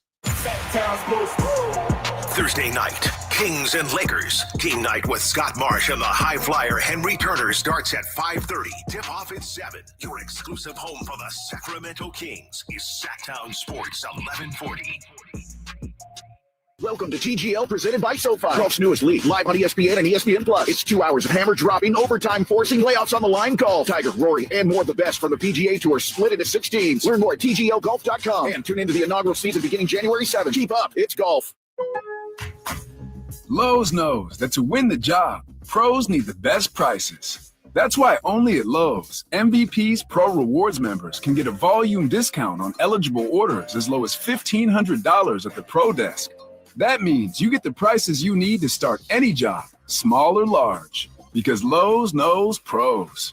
Valid in-store only. More terms and restrictions apply. Visit Lowe's.com/terms or Pro Desk for details.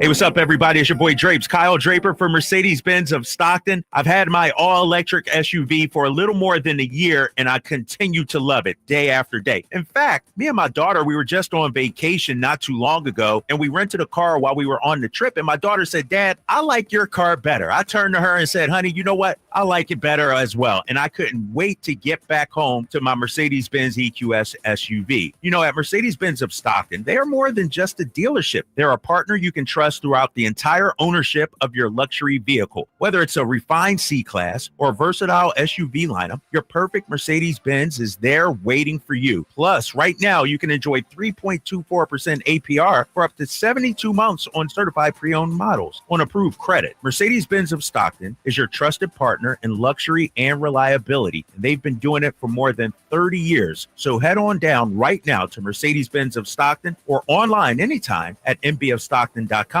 That's mbofstockton.com. I'm Craig Ashton with the injury law firm of Ashton & Price.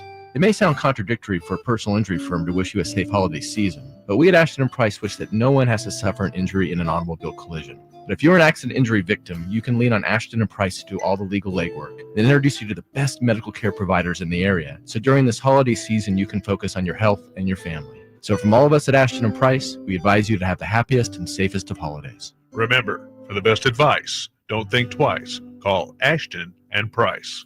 What's that sound? That's the sound of Downy Unstoppable scent beads going into your washing machine and giving your clothes freshness that lasts all day long. There it is again. It's like music to your ears, or more like music to your nose. That freshness is irresistible. Let's get a Downy Unstoppables bottle shake. And now a sniff solo.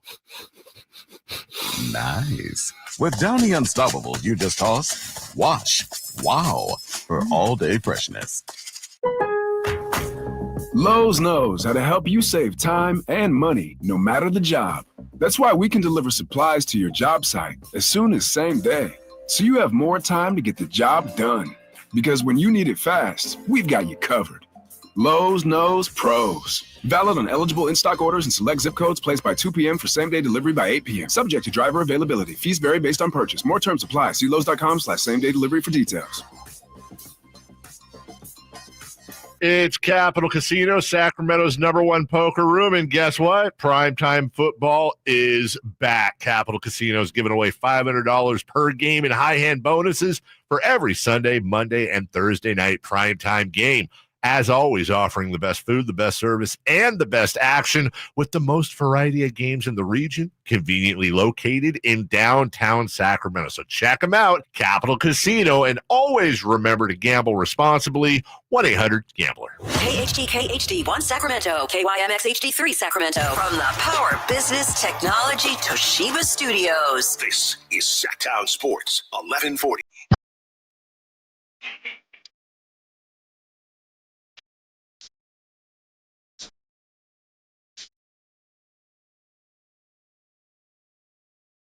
The only station in Sacramento giving you local sports coverage from 6 a.m. to 6 p.m. Monday through Friday. Sacktown Sports. We were on the air, and thinking back on it, it was, we played the breaking news sounder, and you rarely get to play it. And Mike Vick is not headed to Sac State. When it breaks. All right. I felt like it had to happen. And at that time, I really thought it was going to be the Hornets, Stingers up with Mike Vick, but it doesn't look like that is going to be the case. Mike Vick is going to go to Norfolk State, going to be a Spartan. Shout out to Norfolk State. And now it feels like maybe that texter was right. I don't know if Mike Vick was trying to get some more money from Norfolk State. It's possible. I feel like an ex-NFL star doesn't go to a small school demanding a bunch of money. I don't know. Doesn't seem like that would make very much sense to me, but anything is possible. So Mike Vick is now out, and the Sacramento State Hornets are looking at Brennan Marion. And again, Kyle, this is also getting weird for me because this is another close to hiring a football coach, right? But again, nothing is being finalized. And this is as of this morning. It came out yesterday as of this morning. Am I tripping, or does this not normally happen with college coach? I know we joked about the Temple, my alma mater, Temple, with the coach that ended up going to Miami. That's a situation, and that was a really bad situation. But most of the time with college coaches, they say they're going to stay somewhere, and then they leave, and that's it. Mike Vick wasn't coaching anywhere, so there's nowhere for him to go. And that's head coach to head coach. Yeah. Brennan Marion, he is an offensive coordinator for UNLV, and now he's eyeing a head coaching job. But again, I don't know if Sac State, and look, I've talked with Sac State's president. We follow each other on social media. They are headed in the right direction. I don't know if Sac State's leaking this information. I don't know what's going on, but I'm not sure this is the right way to go about things. So Joe Davidson was on the Drive Guys the day that the Vic story broke. And yesterday he wasn't on the show, but he was communicating with Whitey. And in his story, he talks about Brennan Marion, and he says it's about 95% sure that Marion is going to be the guy. It was also announced or reported yesterday. They didn't announce it, but Marion isn't coaching in their bowl game, right, which is a sign. But it's also weird because UNLV, most of their coaching staff is leaving because Barry Odom, who was the coach at UNLV, just left to take the Purdue job. And so a lot of the assistants are going from UNLV to Purdue. Right. Brennan Marion is not one of those people who was going with him, and it's looking like he's just one more of many coaches that is not going to be part of the program going forward. So this is a weird situation for him to get here, but according to Joe Davidson, it's very likely going to be him. The school's not ready to announce it yet, but it's very, very likely going to be Brennan Marion. But isn't it but how often does it happen where this stuff is out to where we've already been through? I think the Vic, I don't know why the Vic stuff got out, but I don't know that it was a good look or bad look or no look at all. I'm still trying to process that. Sac State, they were talked about on ESPN, a lot of posts there. Cool. So I guess, I don't know if he turned down Sac State. I don't know if there was an offer. We don't know. We just know that there were conversations. So that happens. Now, Brennan Marion gets out, and I see people saying this could be a slam dunk hire for the Hornets. I'm not going to sit here and look up Brennan Marion stuff until it's official. Yeah, I think we can operate again with like 95% certainty. At least that's how I'm doing it, is that it's going to be Brennan Marion as the next head coach. You talked about like how often have we seen this? Will they, won't they with college coaches? How often have we ever seen Adam Schefter tweeting about an FCS coaching job, right? Yeah. Like this is all unprecedented territory. It would have been unprecedented territory had Vic taken the job, and it would have been unprecedented territory had he taken the Norfolk State. I guess less unprecedented with Norfolk State because there's a bunch of former athletes who are now HBCU coaches between Tennessee State and Morehead State. Obviously, everything with Dion at Jackson State. There was going to be Ed Reed at Bethune-Cookman, and that ended up falling apart for money reasons. But I guess in that sense, there's a slightly less of a precedent, or there's slightly more of a precedent for Mike Vick taking the Norfolk State job. But the contract back and forth between Sac State being used as leverage for Norfolk State and everything in between was strange. I think we can operate under the assumption that Vic probably went to Schefter, or someone in Vic's camp, like an agent, probably went to Schefter with the information. Yeah. Safe to assume that at this point. What Sac State local sources are going to Adam Schefter with that information, especially when Sac State was kind of quick to be like, well, we've talked to him, but we're not actually hiring him. So I guess in that sense is probably Michael Vick and his camp putting it out there. But it was a strange 48 hours. I'll say that. It was a super strange 48, or really 24 hours, because we were on the air. What was that? Like 1:15 when the Schefter tweet came out, and by 3:00 the next day, he was the Norfolk State coach. Yeah, I think that there's definitely, I don't know if there's something missing. I think you're probably spot on with Vic's team wanting to be the ones that come out and say, hey, look at this. We have people bidding for Michael Vick, and he's never even coached before. Who else can we get in the mix?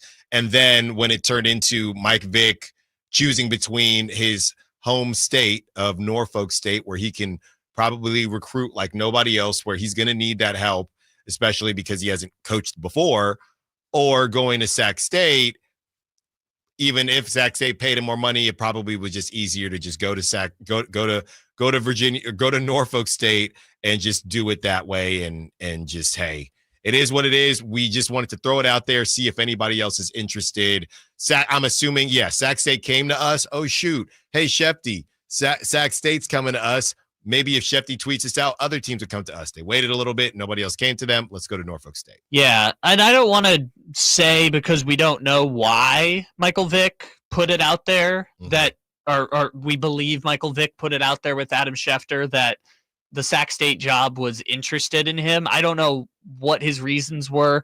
I know conventional wisdom says usually when people use Schefter for leverage like that, it's for contract negotiations with the place that they are. You know, you only need 2 bidders to drive up the price for something, but I don't want to say outright that that's what it was, because I don't know that that's what Michael Vick was doing in getting Sac State into the conversation with Norfolk State. But the end of the day, he was interested in being the Norfolk State coach. Norfolk State wanted to hire him. They hired him. There was just this weird in between where Sac State got lumped into it, but it seemed like that had nothing to do with actually getting the job done, because it was not 36 hours after he talked to Norfolk State that they had agreed on him becoming the head coach. So I just, like you said, I just don't understand certain aspects of it, like why it even needed to be out there in the first place. Maybe he got something out of it, but again, I don't want to speculate, because I don't know why they wanted to have multiple bidders. So we will keep you in the loop if and when the official news breaks for Sac State. That also created a bit of drama between analysts and coaches.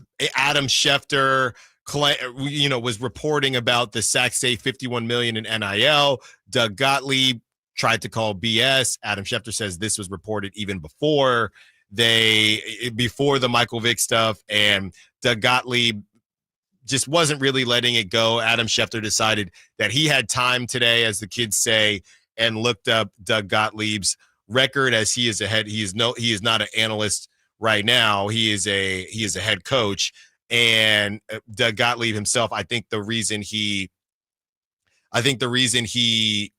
felt like he should say something is because he's a coach at Green Bay, which is another mid-major small school. I don't even know. Yeah, I guess it has to be a mid-major, but he came out and said, there's no way they raise that type of money. So, and then Schefter looked up that Green Bay is terrible in their conference and just decided to roast Doug Gottlieb. So a lot of weird stuff happened. Oh, Alan, it gets even worse. Have you seen the recent thing that happened today with Doug Gottlieb? Yeah, so Doug Gottlieb referred to Nobody You as he takes on D2 Michigan Tech. Here, I'm gonna play this clip real quick for people so that they know what's happening here. Schedule like nobody, and part of the reason I want to play better teams is like it's 2 degrees outside, it's snowing. Like I don't really like the idea of Nobody You coming in here and like I always thought, like, what do we learn playing a game where we win by 20? But so that happened, and it looks like about an hour ago. Yep. The Doug Gottlieb has and the proverbial Nobody You, which is Michigan Tech, beat Green Bay 72-70 after Doug Gottlieb said before the game, I don't like playing Nobody You. What are we gaining from beating this team by 20 points? And then they lost to Nobody You. Yeah, so, remember that show on, I know Kyle doesn't, but you millennials out there I know will rock with me. Remember that show on VH1, Best Week Ever, where they would highlight, most of the time it was celebrities or athletes, and whether they won an Emmy and a movie launch, something like that. Gottlieb is having probably the worst week ever. He gets roasted. He inserts himself into a there's nothing worse than getting roasted when you insert yourself into a conversation. There's nothing worse. So he inserts himself into the conversation, gets roasted by Adam Schefter, then tries to roast a Division II school.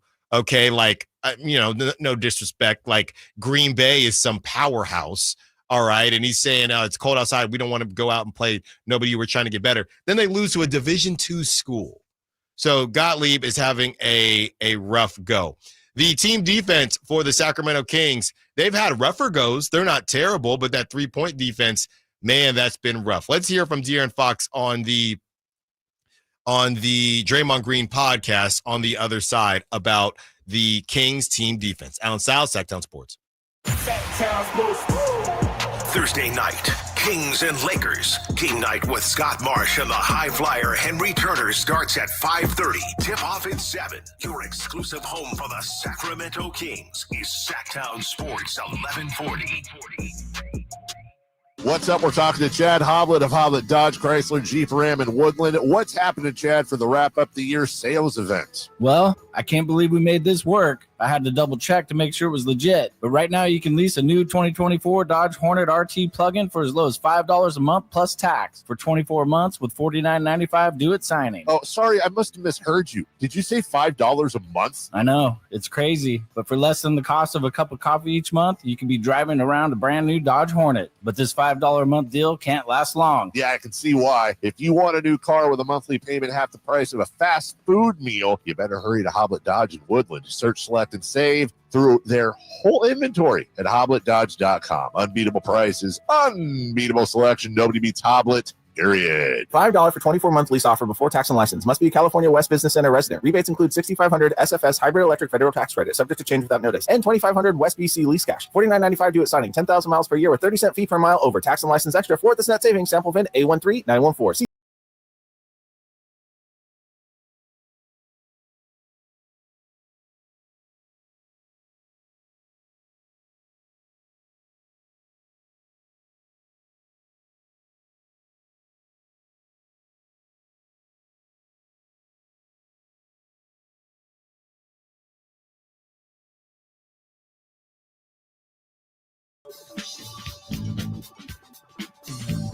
Back to some De'Aaron Fox talk. Did a bunch of contract discussion in the first hour. We'll get back to some of that before the show ends in the fourth hour. But De'Aaron also talked about the team defense, and he had a lot to say when he was on with Draymond. And this is what he specifically had to say about the Kings defense and how it can improve. Here it is. He lost whatever hair he had left, wherever it is. I think personnel is a thing. Like, we're one of those smaller teams. Obviously, we have a legit shot blocker. So, like, you're fighting against kind of construction. Like, you can't – obviously, you're only as good as your personnel a lot of the time. So, for us, we throw out different things and different looks, try to – muck the game up, try to change the way that people see us. I might guard somebody, then Keegan might guard somebody, then Keon might guard somebody. But I think he's making do with what he's got, and we've been better defensively this year. I think we were like 11 for a while, and then we had a bad stretch, drops like 20. I think we're hovering around like 14, 15 right now. But obviously, he one day he comes up to me, he's like, hands me a paper. I'm like, what the f is this? And it showed the past 20 champions what they were rated in defense in the regular season, what they were rated in defense in the playoffs. And I think the worst was like the 0-2 Lakers that were like 20th, I think, during the season. But then they were the number one defensive team in the playoffs. But this is after they already won a championship, so they knew what it was like. So they just the regular season, in the playoffs, they could flip that switch. And he's like, that's the only team that wasn't in the top 10 that won a championship that year. So yeah, he's trying to make it work, and he, as me as the leader and the head of the snake, and a lot of times I'm the guy picking up or the point of attack defender. He's like, this is what we have to get to if we want to win. Our offense can be as good as it can be, but until we go out there consistently can guard somebody, we're not gonna win. There you go. And look, man, he's giving so many hints. Even in that clip, it's about the defense. He goes, funny enough, you'll have people bringing up the roster and wanting to blame Mike Brown. And you have De'Aaron Fox himself saying he's doing the best with what he got. And it just really sounds like De'Aaron doesn't think this team is good enough. But again, I don't know how they get better, or I don't know how they get significantly better without moving people that De'Aaron is connected to. And I'm not saying De'Aaron doesn't understand that, but even in that clip, they're talking about the defense, and De'Aaron still finds a way to bring up.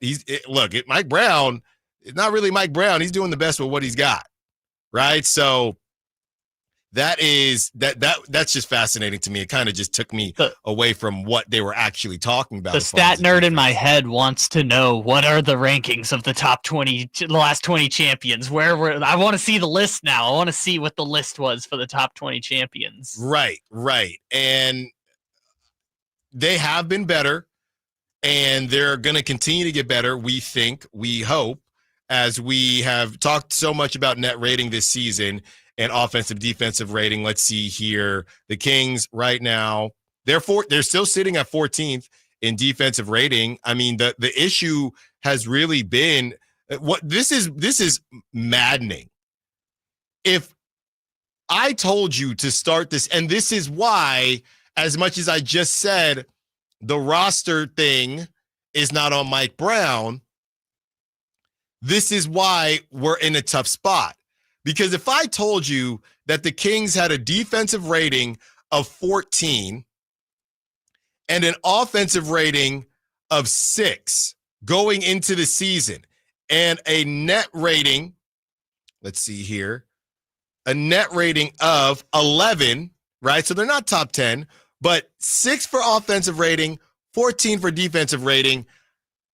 Would you be happy with that? I think most Kings fans would say yes. I'll say this, it would be their best defensive season in 20 years. I know this seems crazy. The Kings have not had a top 15 defensive rating since 2006.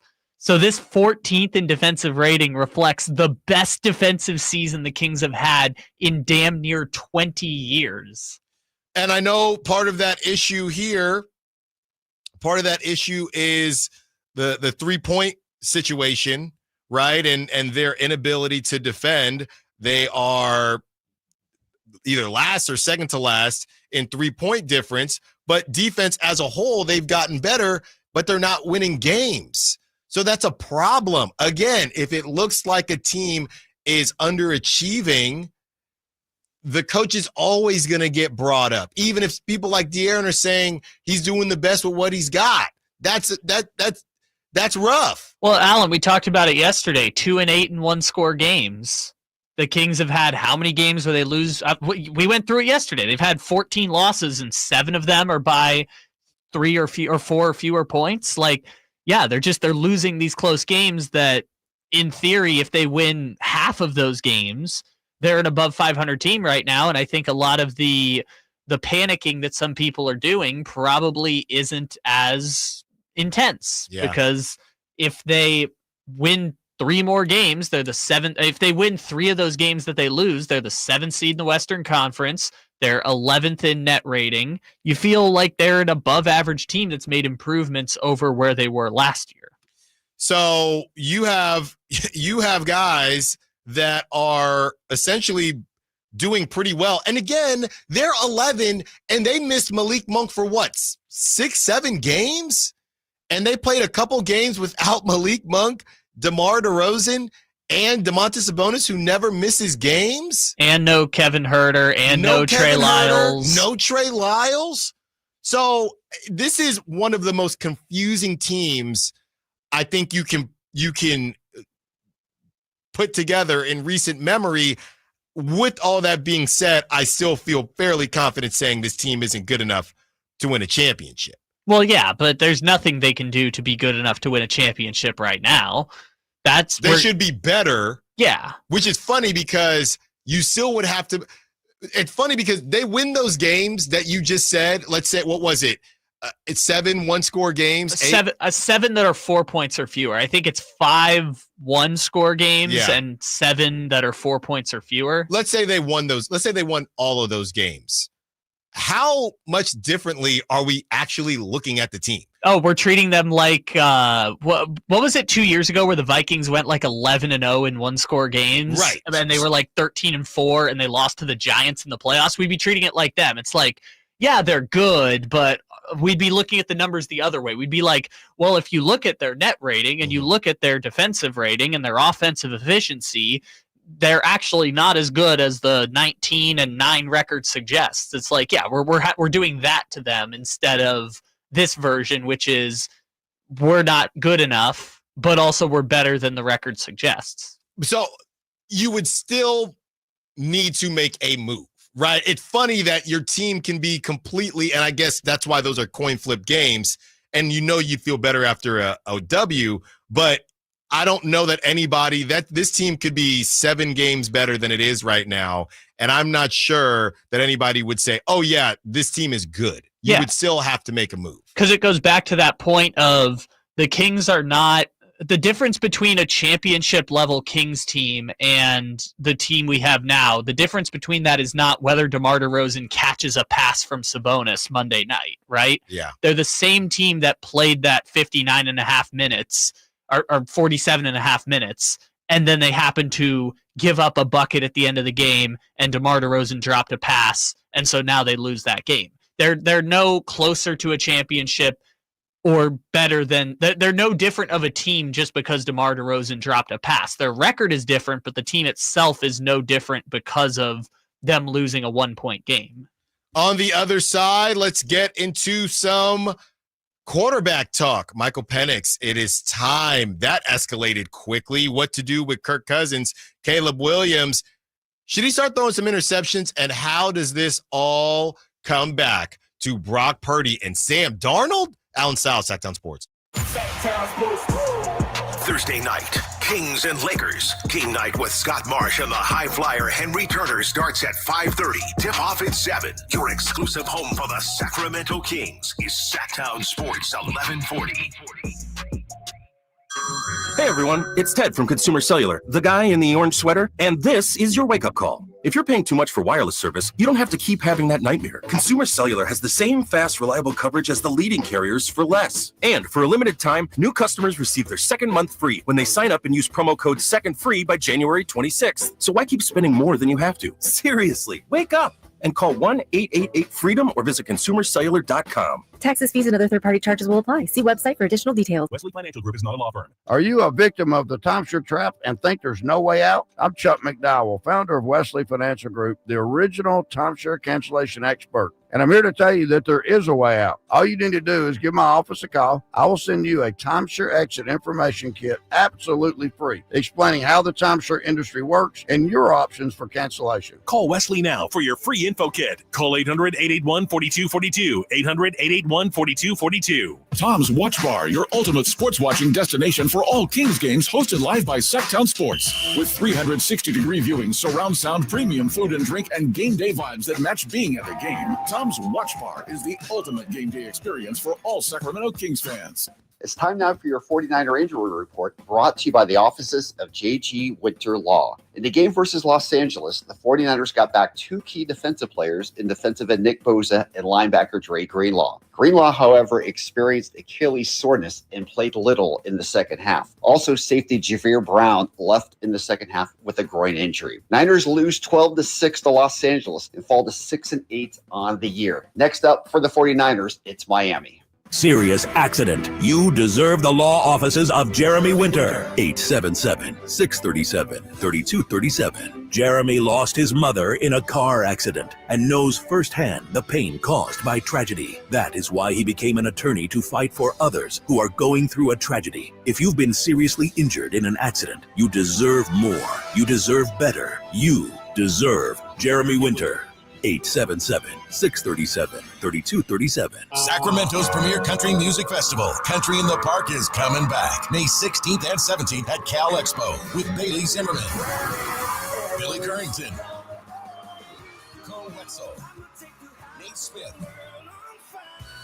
and more. You'll enjoy food trucks, rock walls, and a mechanical bull, line dancing, and more. Single-day GA tickets start at $52 at CITPfest.com. It's Country in the Park, May 16th and 17th with Good Guys Heating and Cooling. Find out more at CITPfest.com.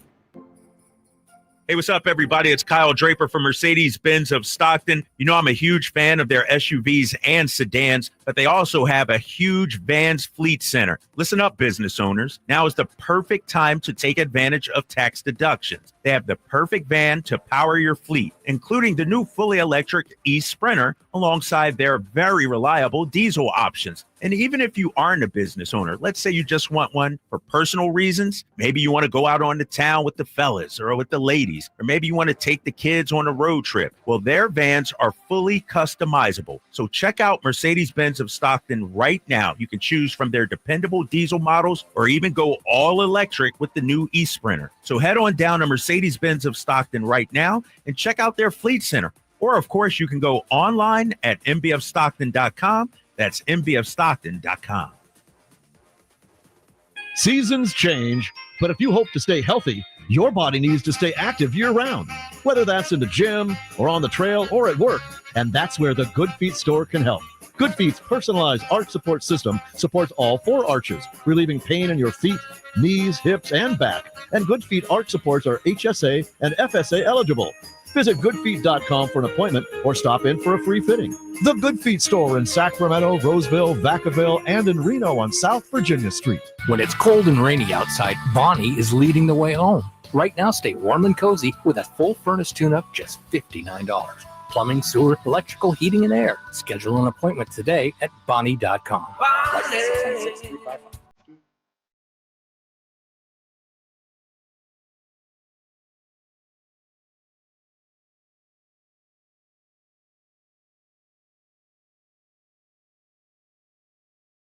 Your home for Kings basketball for over 25 seasons. Sacktown Sports.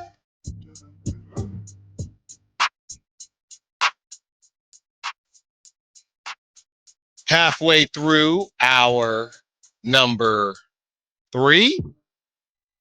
We are getting halfway through the week. You will be halfway through the week by the time we're done here. And we'll hand you over to the Drive Guys. I feel kind of bad for the Drive Guys because their show starts at 2. Yeah, I guess they could go to the holiday party a little early, but hey, them's the breaks.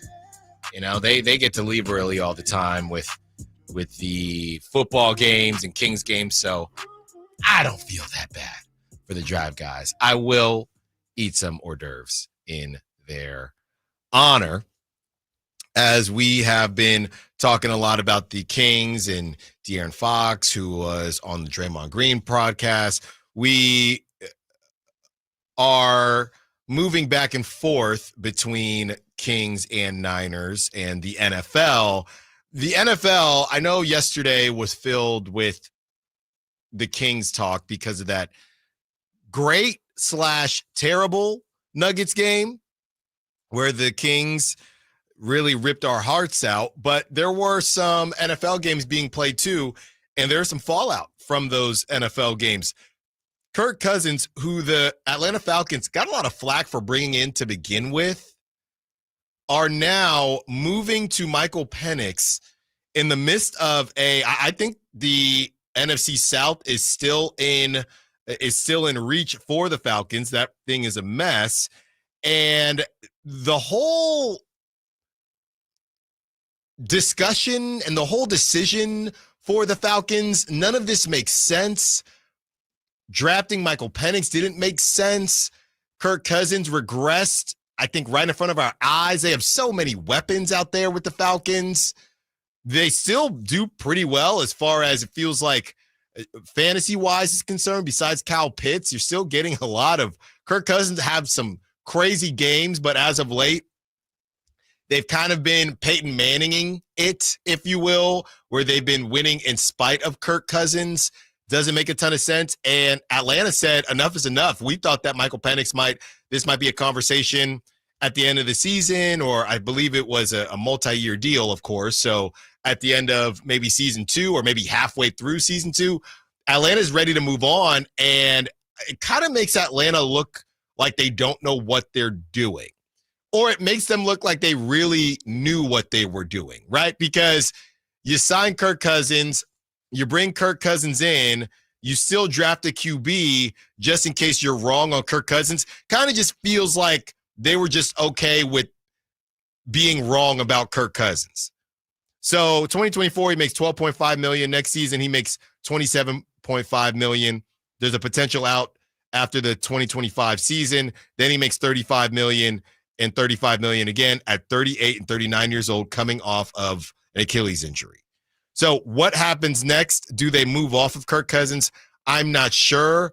All I know is it's pretty bold to go to Michael Penix, who has he's older, right? He's been around the block, but no NFL experience in the midst of a playoff race. Okay. Sort of playoff race. They do have to, for all intents and purposes, they have to win out at this point because they the Bucks, if I remember correctly, they beat the Bucks once. No, sorry, the Falcons beat the Bucks twice. Okay, so they do have the tiebreaker against the Bucks. So they just have to win